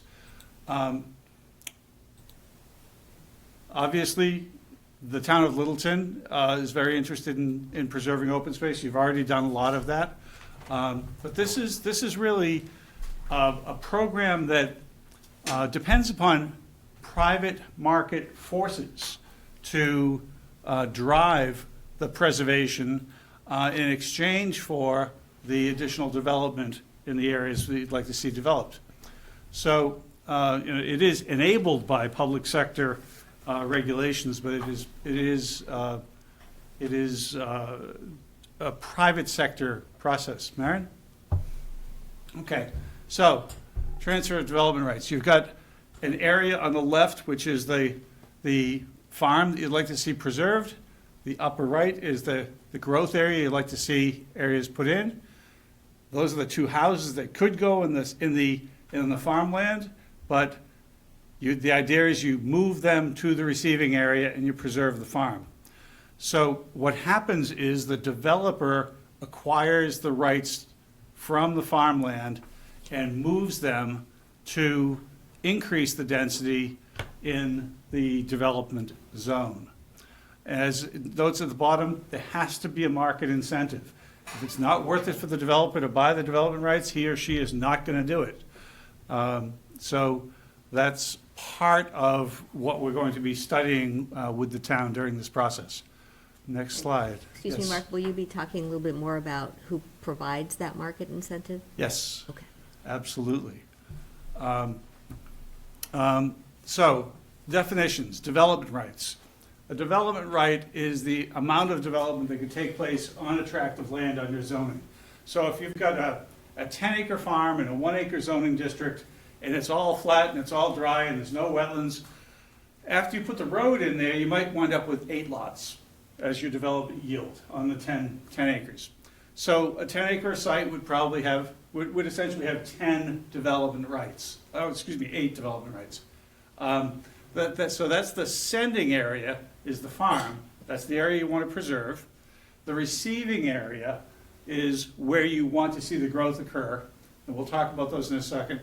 And then there's also, in some cases, a credit bank that is set up where a third party actually acquires the development rights. Yep. And then turns around and sells them later. So we'll get more into that in a minute, but it's a means of short-circuiting the process because if I, as a developer, want to build in a designated receiving area, but I can't find somebody who wants to sell me development rights at that particular point in time, I can't do anything. Or unless I can go to the TDR bank who's already bought development rights from a farmer, and I buy those development rights. So we'll talk more about that in a minute. Maren? Okay, so potential sending areas. These are the types of lands, agricultural lands, Chapter 61, large tracts of undeveloped land near your ponds, areas of critical environmental concern, watersheds, historic districts. These are all sending areas that have been used across the state and in fact across the Northeast. transfer of development rights is not as successful in Massachusetts as it is in some other areas. Very successful on Long Island, very successful down in New Jersey, with a county government in both cases. Next slide. The receiving areas, village centers, transportation nodes, commercial districts, areas that are served by infrastructure. We've got town water, town sewer. So that's the kind of thing. Next slide, please, Maren. Okay, so the very first thing you want to do when you're thinking about a TDR program is look at the plans that have already been done in a municipality. So I did a quick look through the Littleton Master Plan and a couple of others. And this is a quote from the master plan. The revitalization of Littleton Common was consistently among the most popular topics of discussion through the master plan process. So that indicates that that was a site that folks would be interested in. The Taylor Foster Street area came up. Additional areas were cited near the train, around the common, in some of the older industrial commercial areas in town. Then other portions of the master plan talked about the importance of promoting and supporting local farms in order to preserve it as a component of the economy, and to maintain the small town character, to preserve woodlands and other natural resources. So that that's both the top bullets referring to the receiving areas, and the bottom bullets referring to areas you'd like to see preserved. Next slide, Maren. The Littleton Open Space and Recreation Plan talks about preserving surface and groundwater, preserving land resources through acquisition of conservation restriction or agricultural preservation restriction.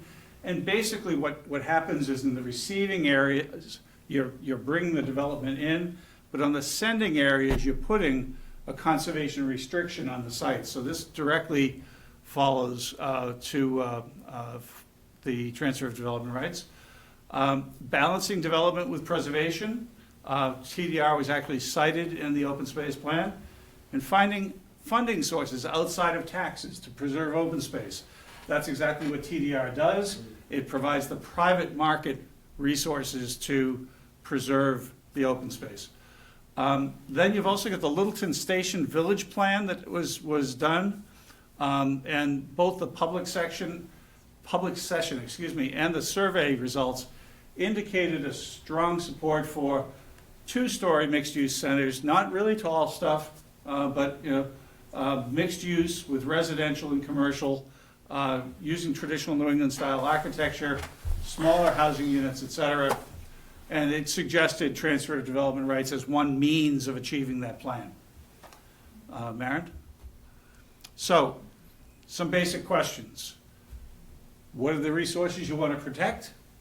And where do you want to move the development to? That's probably the most important thing you've got to think about, and that we'll be working with you on during this process. There's other things like administrative capacity, and do you want a TDR credit bank, or do you want to actually set the value of these rights? And we can talk about that. Those are actually a little bit less critical than the top. So, Maren? Well, I actually disagree with you. Okay? I think those are the most critical components. Okay. Administration is, especially if you start creating credits. If we start If you start creating credits, if you start valuing and there's discounts and premium, we regulate stock market. Okay, this is not an unknown territory. This is where our administrative costs could crush us. Liability, We'll see what we can verification, do all about that. making sure that that doesn't become a crushing item. My point is that if you don't solve the first two, if you don't solve the top, you don't. No, I know, but I understand that, but I just Yeah. don't think they're trivial. Okay, no, they're not trivial, I agree, I agree. Okay, understanding the market. How do the values compare? You've got a value of a development right out in a piece of farmland or forest land, a single-family house, basically. In the receiving areas, it's either going to be perhaps a multifamily unit, perhaps a townhouse, we would have to discuss those types of things with you. What's the type of development that you'd be interested in seeing in those receiving areas? But, so you need to look at the value of the sending area and the receiving area development rights, which raises the question, which may or may not be something to take into account here. Is there a need for bonuses to be built in when you're transferring the development rights to the receiving areas in order for there to be an adequate market financial incentive for the developer? And as it says at the bottom, this is one of the things that is definitely built into this study. We'll be doing that and bring that information out to you. Maren? Okay. Options for providing incentives for implementing transfer of development rights. Some communities put disincentives into the sending areas. Not recommending that, I don't think it would fly. But just so you understand, in some areas, not in the Massachusetts cases, but down in New Jersey, they would establish 25-acre zoning districts, not 1-acre zoning districts, 25-acre zoning districts, where you could have one house per 25 acres. The remainder of the development rights still exist, but they have to be moved off of the site. Not something that I think would fly. So I just wanted to put it out there. That's a bookend. We're not going to be that radical. I think providing incentives in the receiving area might be necessary, but again, the market determination will help you determine whether that's the case. And in that case, an example would be the number of development rights that you move off of the farm, say it's 10.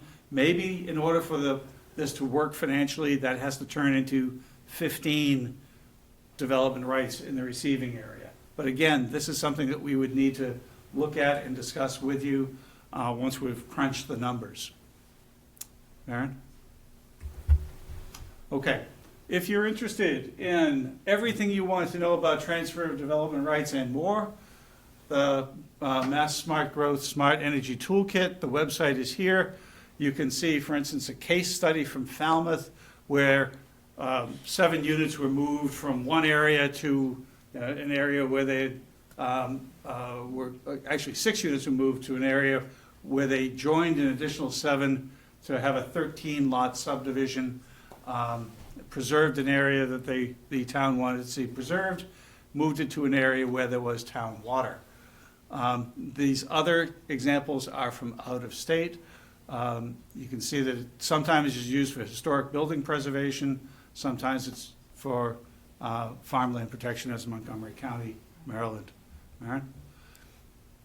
There is also something that we will take into account. I'm not going to go into great detail on this, other than to say 2 years ago the state did pass a bill that would establish a TDR loan fund by which the municipalities that wanted to act as a credit bank, if they wanted to go and actively buy development rights off of a piece of farmland and hold those development rights for future sale to developers, there is going to be established a loan fund to do that. It will be it begins as a 0%, goes up over a 5-year period, and then goes up again after 8 years. The idea is you don't want to hold these long, but this might be an avenue to provide some development rights, to provide some flexibility, because what happens, as I said, is you've got a farmer who is in a financial situation where they would like to sell some development rights, or they have to sell some house lots. But maybe there's not a developer who wants to buy development rights at that particular time. Or the flip side, as I mentioned earlier, maybe you've got a developer who wishes to build some additional density where the town wants to see the density, but they can't find a seller at that point. So the having the municipality act as a broker, as an interim owner, is something that you may want to consider. All right, next. Okay, so that's it for the PowerPoint. You can leave this one up. I wanted to quickly go through information on how this has worked in some of the other areas around the state. And this is information that actually MAPC put together when we were out here doing some farmland protection work back in 2011. It's the MAPC March 2011 document for those of you in the audience. And this is just to provide you with the range of ideas that have been used elsewhere. So in Westfield, the transfer is a case where the town wanted to preserve farmland and transfer that development rights to a commercial area along Route 9. And they just said, all right, every acre of farmland that gets preserved yields 2,000 square feet of additional commercial space within potential commercial development. And they were smart. They also allowed for increase in heights and an increase in percent lot coverage, because they know that if you add the 2,000 square feet, you've got to have parking associated with that. So that's going to increase your percent lot coverage. So they did a good job on that. In the case of Hadley, they had a very similar type of program where an acre of farmland becomes 2,000 square feet of commercial or industrial floor area. But they also had the provision that if a developer couldn't find a place to buy those, they could simply pay the town. And the payment to the town would be based upon the average value of purchased development rights over the last 3 years. So if the state had come in and bought an agricultural preservation restriction and it was $3,000 an acre here and $2,000 an acre there, well, then the state, then the town would accept a payment of the average of those, $2,500 per acre. In the case of Hatfield, the development rights of, again, transfer one development right to 2,000 square feet of commercial space, but it's only by payments to the town. Now, there's a very interesting reason for this, I think, and that is that in cases where the payments to the town occur, the town decides what land they're going to buy, as opposed to the developer, because if I was a smart developer, I would find the cheapest piece of developable forest land or farmland I could find, and it might be a back piece of property that nobody would ever see. But the town may say, if they were going to buy the land, you know, that frontage along great roads, really what we care about. We know we're going to pay a premium for that, but that's where we want to invest our money. And it might cost you a little bit more than the average, but when the town receives the payments, that enables the town to make the decisions on what they want to buy. The last of them is that I've got in this list is the town of Natick. And in this case, it is circumstance where the area between Framingham and Natick, near the Natick Mall and TJX, is known by the name the Golden Triangle in those two towns. They have a floor area ratio built into their zoning, which is basically a statement of how much built space you can have on a parcel of land. They set the floor area ratio at a certain amount. In this case, it's 0.32. And then they allow additional development by special permit, but there are payments to the town to allow that additional development.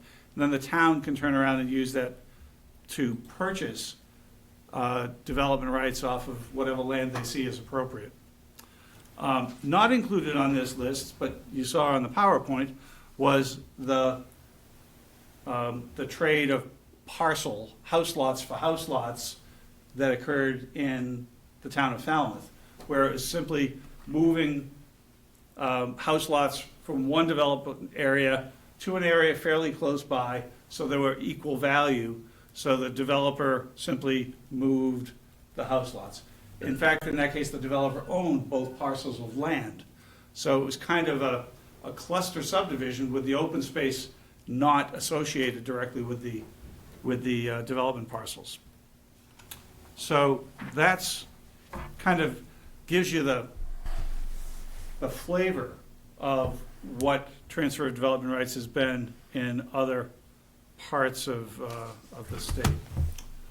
One of the things that the next item on the agenda really is the beginning of the discussion of the sending areas. What areas do you see as critical to preserve? I threw a couple of ideas up there: the active agricultural lands, your water resource protection areas, historical resources. Do you want to treat those all the same? Is farmland the same throughout town? Or do you value farmland more than forest land? So would you give a bonus for that? Is a farm that's also in your aquifer protection district more important than a farm that's not in your aquifer protection district? These are things that I think the board should think about, and we'll continue the discussions over the next 5 months. But decisions and waiting may need to occur if you think that some lands are more valuable than others. And then the receiving areas. As was talked about earlier, Littleton Common. Littleton Common could have been a logical location for transfer of development rights. It may still be in the future if you so choose to, as was said, if you decide that you want to explore an additional half story in exchange for transfer of development rights, that's a possibility. Other areas, as was cited in the master plan, adjacent to the Littleton Common, the train station area, the Foster-Taylor intersection. Littleton Depot was actually mentioned, which is the old depot. So these were all areas where it could possibly be considered. Again, I search for input from you on this. And then the last item that I had was the project schedule. Mark, real Yes. quick, before you go into the project schedule, Yes. I think we have to deal with one other Oh, hearing. yeah, real hearing. quick. Yeah, and Yes. it'll just take a quick minute. So item number 6 on our agenda for tonight was the 35 Shattuck Street Reuben Hoare Library slope site. And so we are opening and continuing this public hearing for this particular applicant at their request, and continuing to April 2nd. Thursday, April 2nd.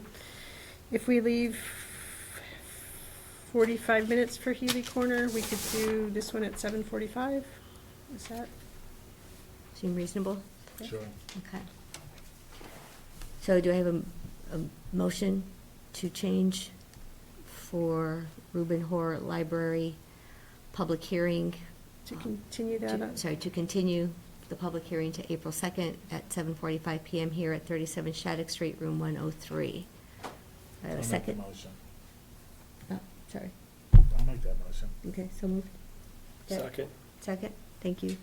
Aye. Mark and Jerry. All in favor, say aye. Aye. Opposed?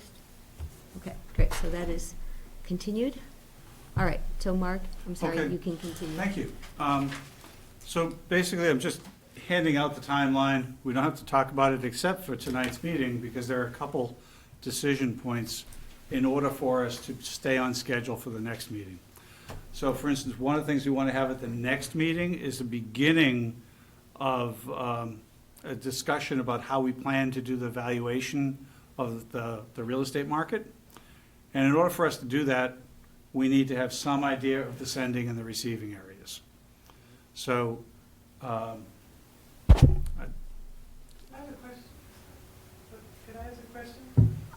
We can have public comment, if it's relevant to anything he's covered so far. Oh, yeah. Name and address, Yes, please. Anna Mayer, 29 Juniper Road. I just need a clarification. You did a lot about the sending areas. What happens logistically in the receiving area after the developer buys the development rights? If he doesn't have a property already owned by him in the town, how does he use those rights? How does Very that good, work? very good question, and I'm sorry if I went fast. The concept is that I, as a developer, maybe I own something at, let's just say, the train station area. I own a piece of property down there.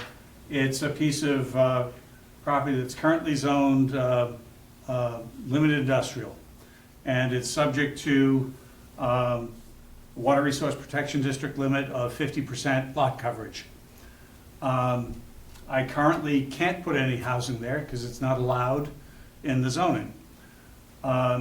If the town chooses to designate that as a receiving area, there would need to be a zoning change, so that there would be perhaps something called a transfer of development rights overlay district that would be on whatever area the town wants to establish. Within that area, the applicant could come to the planning board and say, I would like to build a mixed-use development here that has some small amount of retail, but has maybe 12 units per acre of multifamily housing. The planning board could say, okay, but under the transfer of development rights bylaw, in order for you to do that, you would need to acquire development rights elsewhere in town, place a conservation restriction on that land in order to move the development rights into where you'd like to build them. So they would need to own a piece of property on which they would like to do the development. And then they would need to acquire the rights either from landowners or perhaps from the town if the town was acting as a TDR credit bank. And as a condition of approval of their development, they would have to put a conservation restriction on the land from which they took the development rights. So you get the preservation on one hand and the development on the other. So it's only for residential? It's It can be I anything? interpreted this to be something that the town was interested in allowing residential development within these areas, because that's what it said in the master plan. Well, it could be mixed use, though. Yes. Yes, or mixed use. Mixed use, So a combination of residential and commercial. right, but probably a relatively small amount of commercial, depending upon where it is in town, because you need a certain base population to support the commercial. So it wouldn't be that there would be anywhere near as much commercial at the train station as there is in the village center, for instance. It's just never gonna be that big. It wouldn't support that much commercial space. But you would require it as a condition of approval on the first floor of anything that fronted on the street, because you'd want to have that as an active street front. Did that answer? Yeah. Sorry if it's still confusing. No, I am wrapping my head around what would be the incentive, because the only incentive they would want a development right is if they don't have that ability to develop already, right? So they buy the development right for a zoning area where they can't yet do what they want to do, and so they have to buy additional rights to Yes. do it? Because they want something that's more dense. So I used the example where it was a conversion from limited industrial to mixed use. If it were something, let's, for instance, that, as you had suggested, abuts the village center over, form-based code district, if it's an area that is nearby, and if that was an area that already allowed residential, but I think it would be residential at 1 acre, because that's what your zoning is, right? Yes. So if somebody owned 10 acres beside the town center form-based code district, they could perhaps put 8 units in there under the current zoning. But if the town chose to make that a TDR receiving area, the town would set the density. The town could say 10 units per acre, 15 units per acre, whatever the town feels is appropriate. So, But the developer would have to buy the development rights to increase that density. so another example of that, so for the Point, there's no residential on the Point, but we allow hotels, right? So instead of getting a Marriott or a Hilton up there on the back of the hill, maybe he could put in a 200-unit apartment complex, which would marry in with the hillside, like you wouldn't have, but we have height restrictions. You can't get that density today, but you could. And you may be able to tie it into the rest of the infrastructure, it's walkable, it's like, it's all those things you want. That's the kind of stuff that we have to consider, because you could marry that in to a lot of places, and you could basically hide a lot of housing in parts of Littleton without really changing the way the place looks, still have the density, and you'd be permanently preserving all of that open space. You could even encourage more commercial interaction there too, because if you get, a couple thousand people living with a postage stamp, you can So- put a lot of retail there. To add to what you're saying, Jerry, I thought that the Point actually did have another component that potentially Does. could be It does. residential. It does. Does it? I can have apartments there. He can? I think you can. Not, Only in the attached?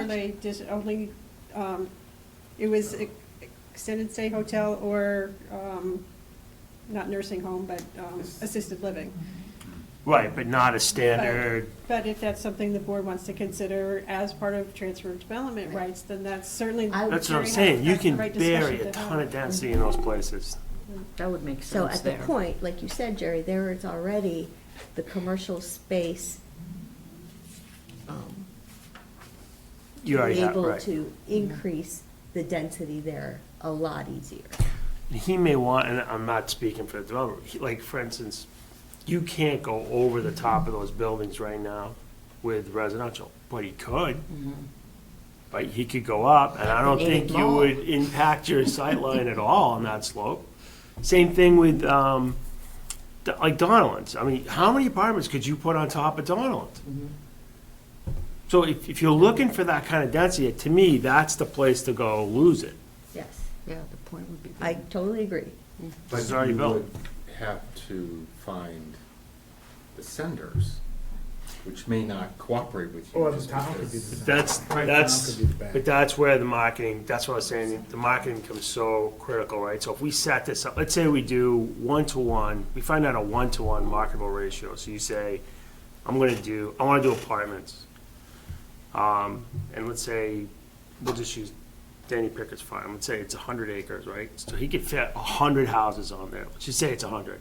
And he can build 100 4-bedroom apartments. So you transfer that into some equivalent into apartment buildings. So you'd say, okay, fine, I'm gonna do 2 bedrooms, 2-bedroom apartments, so instead of getting one house, you get 2 units. No, I understand Something like that. But I understand you're dealing with a landowner who says, no, I'm fine, I Sure. don't wanna, and I think that particular person has said that often. Sure. I think of the Fletcher property, because they've been grinding to do something. Anyway, I think this is very interesting, and as you're presenting it, I've been thinking, what are the sending areas, what are the receiving areas? There may be local residents who don't want their area to be a receiving area and may not want this. This is, and then, like you're pointing out, the whole market structure, like, how do you make it so that there's an exchange of value that makes sense to the market? It's really complicated. And I can see why it works better. I grew up in Montgomery County, Maryland, by the way, but I can see why it works better there, because you have just a much larger, in our little town, we have not as many situations. Right, and that's exactly the issue. You're dealing with a smaller geography, so you're dealing with fewer people who might want to sell, fewer people who might Yes. want to buy. And that's the reason for the idea of this TDR loan fund, Yes. so that the Sort of like a municipality community can preservation be fund, proactive Yeah. and say, we want to buy the development rights off of that farm. We feel confident that within 5 to 8 years, somebody's going to want to buy those from us.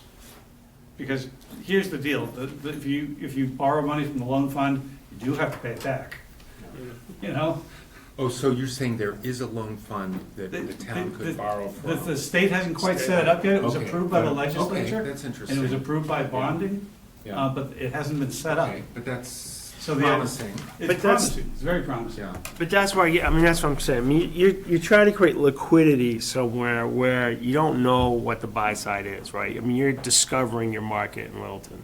So, to me, I think you would want to do something like this where maybe we don't go that far up front. We see what the demand is. If the demand side seems good, maybe you could avail yourself of a credit market and go there. If you think I guess what the town would have to figure out is how they're gonna bail themselves out if they get stuck with a prolonged.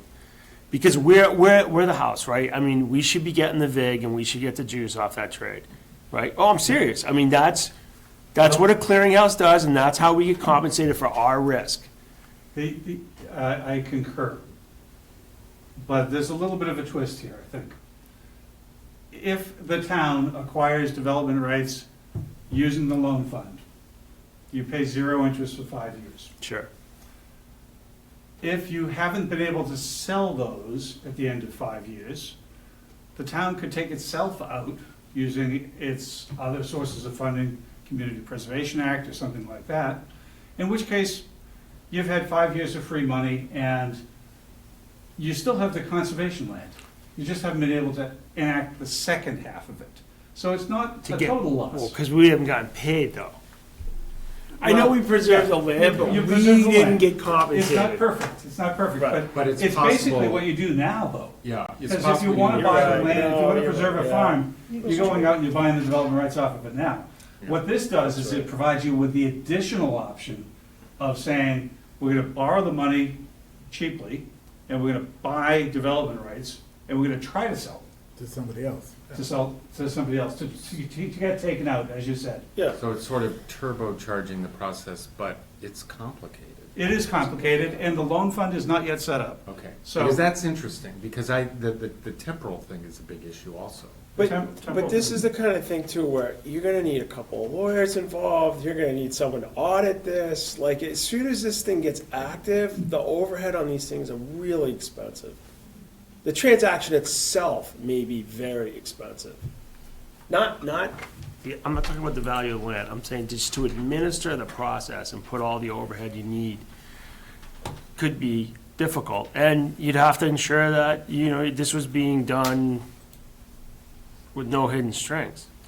You're You'd have absolutely to right. pass an audit. If the town were to acquire the development rights, in order for them to sell them, they would probably have to do a public bid and say, who wants to buy development rights this year? And people would bid on the development rights. Auction it. You may win, you may lose. You may sell them for more, you may sell them for less. This way it gets crazy. But it's not crazy if you start out with property that is in your inventory of what you want to preserve anyway. Yes. This, if you said, we really want to preserve this parcel, and we would be willing to use community preservation funds to do an APR, we would, blah, blah, blah, da-da-da. But then we could use this fund to have a 5-year period where we could try to get a little boost out of it by transferring the rights somewhere else. That's not bad. No, it's not in theory, but in Yeah. practice with these kinds of small marketplaces, remember what's gonna happen is you're gonna have a seller, right? Yeah. He's gonna get X, he's gonna receive X, because we're gonna delay the time, right? We, the holder, Right. we have all the advantage. If that market price goes up 20, 30%, and let's say we go out to auction, if we take that profit, the seller just got screwed. That's But that's the, But the seller may have had the goal of protecting their land anyway. no, I'm saying, Yeah. you may get some really hurt feelings because of the delay in the profit. What is the town? Now, town's made a profit as the broker at the disadvantage of the seller. It's a risk the seller takes, but it's a small town. You could have people saying they weren't treated fairly. I mean, you get a lot of hard feelings here about something like that. I'm saying we'd have to be very No matter careful. what happens, you're gonna get hurt. Not necessarily, Not because really. let's face it, if you're doing this the right way, the seller is still gonna own the property. You're selling the development can't touch rights, it. so it doesn't matter what you're really selling. But you it for. can't sell it for, it's worthless. If he's entering into this, he's already decided that he doesn't want to sell it and make a profit. He wants to preserve it. He's gonna preserve And it. he's gonna get the It has money. no development rights. Right, it's a different discussion for different- that. The other thing to consider is, I did land conservation on farmland for many, many years, and if I was a landowner, I wouldn't give up all my development rights. If I Keep owned some. a 100-acre farm, I may sell development rights on 80 acres of it, and keep Right. the others so that maybe I can knock off an A&R lot here to pay for kids' college, or that kind of stuff. Does he, on taxes, does he get pro rata for what he sells, or is it just now his new assessed value without his development rights? On taxes, it should be similar to what is under the AP, the Agricultural Assessment Program. So it should be valued at the value of farmland, Pure agricultural. land. because they can't sell it for anything else. And that would be very similar to what most smart farmers are doing now, is they're enrolling in the Agricultural Assessment Program so that they are taxed at that lower value, How much lower is it? very much lower. Just significant. Yeah. I mean, Yeah, is it, because the is it development worth rights it? have been removed from it, the development rights are being taxed over here. So the town doesn't lose money, in theory, because. But if they're in the AAS or whatever it's called, when they go to sell, do they have obligations to, town right of first refusal or something like that? If they are under the agricultural assessment program, yes. There's a right of first refusal under chapter 61A for the town to acquire the rights. I mean, it's just a So, very intriguing. Jerry and Mark, I think if we can take a look at the timeline, because some of these questions, especially around the financial piece of it, it sounds, Mark, like you're going to be getting into some of it. Yes, the next 2 meetings, we would begin talking about the real estate market analysis. And this would be done by one of the architects in my office, working with some of our economic development folks. But we kind of do need to have an idea of, receiving areas, so we can know what the market is there. And I think initially what we would do is do a broad view of value of farmland, both that is developable and also farmland that is under conservation restrictions, so we can see the difference in value. But that will be discussed at the next several meetings. On that, can we do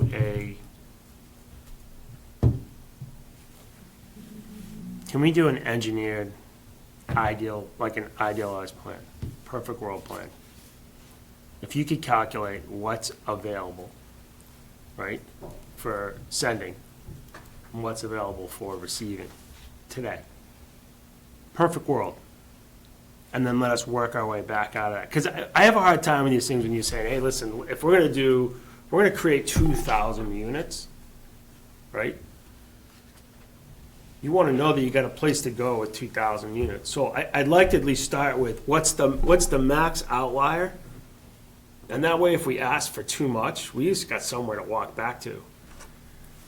But without knowing the universe, which I'm pretty sure you can calculate. But Jerry, are you talking about specific parcels or? I'm saying if you looked at all the available land in Littleton, especially the big open space That pieces. isn't single-family home.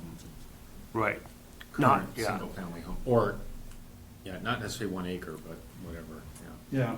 And then walk it back, because then we could look at all the target areas, and we can calculate the carrying capacity. What's the upper limit? Let me think about that, how we would do it. I've been in this job for a while. Back around 2002, we did a build-out analysis for the town. So we know, as of 2002, how many more units could have been built under the zoning that were in place at that Right. point. But that really is not a realistic number because of the fact that it did include, 3 and 4 acre sites that probably wouldn't be of interest under this. So I think what we would want to do is probably work with Marion to find the 20 biggest parcels in town. As a And reference. we could look at the 20 biggest parcels in town and get some rough approximation about what they could be. Marion, would that be something that we could do with you? And would they necessarily be undeveloped, or would they include like some of the industrial areas, or? I think that for the sending area, you'd probably want them to be undeveloped. Yeah. You'd probably want them to be not the wetland areas, because the wetland areas aren't Yeah, no. undevelopable anyways. You want them to be developable upland that's either in woodland or farms, that you would like to see preserved. I think we have some of that already identified, don't we, in the Yeah, master I mean- plan? The open space plan showed a number of parcels that are general areas that you'd like to see preserved. Okay. Yeah, I'm Amy Green, I'm the conservation agent, I don't live in town. But I had two questions. One, so these would be through CRs, so probably no public access. That's correct. Not It would necessarily it would farmland, not- but you wouldn't anyway. It but would not for- have to be public access, no. We wouldn't get public access, Not through this. so it's, You yeah. could acquire public access other ways afterwards. But Yeah. the transfer of development rights does not provide public access. And so if you do this to farmland, and in 10 years, the farmland, no one wants to farm it anymore, and it just turns into invasive species, it's still private land, so there's nothing we can really That's fun. do about that. Yeah, that's always the danger when you buy conservation restrictions on farmland or agricultural preservation restrictions. You hope that the market continues such that if that individual doesn't want to farm it, he or she may lease it to somebody else who would. And then I would also ask, in your schedule, is there going to be reach out to the Conservation Commission, the Open Space Committee, on identifying the sending parcels, or how are you? That's a very good question, and I would love to do that. It's a relatively small budget, and I would love it if the town, perhaps Marion, could arrange for a joint meeting at some point, where maybe those folks are invited to a planning board meeting, so we could discuss it. We were gonna be hard pressed to do the 6 meetings that we have actually scheduled here. But I would definitely want input from Concom and Open Space Committee through some means. Yeah, and I would suggest that if Mark could provide the questions, then we'll figure out the best way to get the answers. If you had more meetings, how much more money would you need? I'm not talking about more meetings. Well, I mean, Not for for MAPC. that process. I don't think there's a problem with the process. Well, if we were to add meetings, yes, we'd need to think about additional resources. But I think we could start with trying to work with Maren and have her contact folks to get input. There will also be a survey about this, because that was part of the grant. We would do a public survey. So I'd be very interested in getting input on the survey questions as well, as well as the the sending areas and the receiving areas. So, planning board members, what are your thoughts on Mark's work plan? Any input in terms of any? I think, I'd like to pick up on what you said, because I think the community issue of this is the sending and receiving areas and what's what. And, yes, I think you have to have input. But could you do this at your regularly scheduled meeting and then just, I mean, instead of, I don't know. I'm just thinking how we can, because it dovetails with what Jerry wanted, which was some abstract, what's available, this and that and the other thing. But anything that sharpens that look, because it's not obvious that the point would be a receiving area, but I agree with Jerry. I think it'd be a great place for a house. And there's probably available open land that's not obvious that fits into some, And So are you drilling down to specific sending areas, or we have to, or because we just, have to you know, agricultural? designate them as an Without saying overlay it's district. parcel U13? No, it doesn't No, have to be target areas. agriculture. It doesn't have to be There's- agricultural. Well, but as an example, but that's, Yeah. So there's a couple ways you can do this. In some cases, a sending area would be specifically located on a map, Mhm. and a receiving area would be specifically located on a map. In other communities where they've done this, they've said, this is our receiving area, everywhere else in town Could be is sending. the sending area. the categories, like you And- said, yeah. You know, but we value, farmland the most, or we value natural habitat the most, and so you might get a bonus for those. Or water protection. Or water protection, whatever the most important thing is to the community. So, I guess I had thought that what we would try to concentrate on would be the receiving areas, and then the sending areas could be a broad category of types of properties. And, it would ultimately be a special permit from the planning board.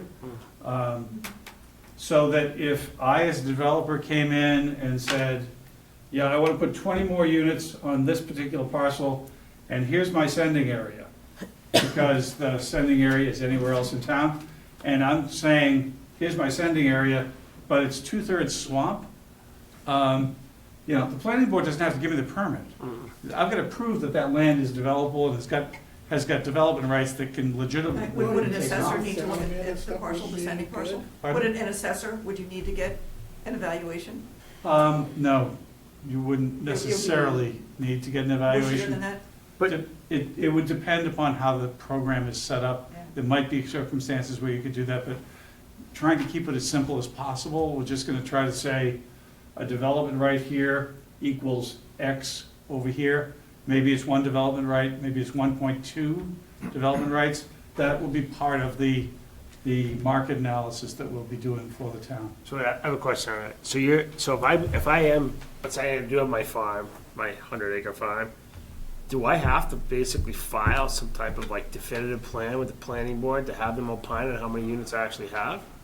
Or are we arbitrarily drawing units? Because this is where you can get in a lot of trouble. You might say 50 units and we might say 10. And I'm not inclined to take a landowner's word for how many buildable Right. lots he thinks he has. Right.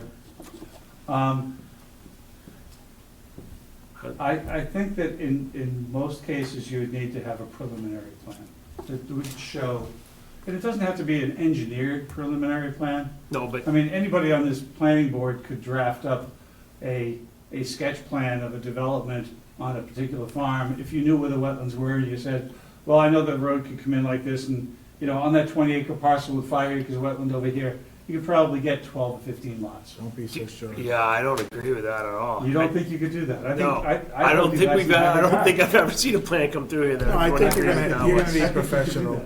So real quick,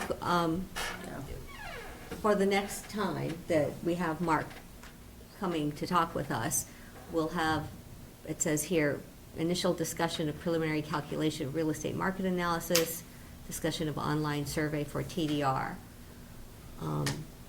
So that's what we're expecting Okay. for next month? Is that next Okay. month? Yes. In order to meet the timeline of the grant, we'd really actually need to meet with you Every month? pretty much every month Yeah, As a board? as a board, yeah. and you can meet We'd with need- them we'd need obviously direct- anytime. We could meet with, we could talk to folks. Am I still a point on this? Yeah? Sure. I think that's what we voted on the last. Jerry is point on this particular project, so. I just want to make sure, just so, because we have, if you're going to do these at these meetings, it's not a lot of time for you, Doc. No, I'm joking. I just think we should work out You what all guys the points are. What all the points are, what you got to get through. Yeah. Okay. So I wanted to ask a question, and this is to we sort of touched on it a little bit. One of the aspects that makes this a little challenging as we, the board collectively, I mean, we don't own the properties, we don't have any rights to the properties, but being able to engage the property owners has to happen at some point. Where in the process do you see that happening? Because if we're going off identifying what the potential sending areas could be without having had those kind of conversations, I'm a property owner, oh, look at that, my property's on the list. So how does that work in reality? Well, that's why I love the fact that these are broadcast on TV. Because I think that many planning boards and boards of selectmen around the region don't have their meetings on television. This will probably get rebroadcast a couple times at least. Hopefully folks will hear about it and they can come to the meetings. If you would like to have additional outreach, we can work on something along those lines, but again, it's a relatively small budget for the project. and Right, but a won't we little have the constrained. survey? The survey will help Yeah. as a way to. But to- also, just because you're in a sending area doesn't mean you're ever gonna send. Right, but I want to be sensitive to that, and I agree with what you're saying, that people will get to see this. I was actually wondering if we extended an invitation to people whose properties happen to be on these lists. Would that seem Maybe reasonable? Mary had Maybe actually further suggested down the the road. farm bureau? The commission. Agricultural The Ag Commission will be Yeah. important to talk to, Conservation On Commission will be farm, yeah. important. I think you gotta wait till we get a little further along with how we want to Yeah. go. It's a little premature. there. Yeah, but I agree, it should be part of the outreach. Maybe towards the end of the last one or two meetings, yeah. I hope we find enough property that can be senders. Because that's the other thing, I think what maybe Jerry's points, is all this work for, is it gonna be just a little bit of benefit? Right, well, that's why I like doing this kind of work under a grant. Yeah. But there's some So- amazing property out there. I'm so glad to hear that. Whether or not they're willing, One time but. you're fair. Right. Yeah. But it- That's potentially- tool in the You need a second? toolbox, Yeah. you know? What? Let's get this April on the 2nd, what time, schedule. April 2nd? Actually, we'll work out what time depending on who's really coming in next meeting. Okay. Mark, thank you very much for Thank you, Mark. coming in. All right. Jerry, I look forward to talking to you between here and there. Yeah. Do I have his number? Okay. Have my number? Oh, yeah? Thank you, Mark. So planning board All right. members, anything else? If not, Nope. can somebody adjourn, please? I make a motion we adjourn. Second. All right, Aye. done. Thank Thank you. you.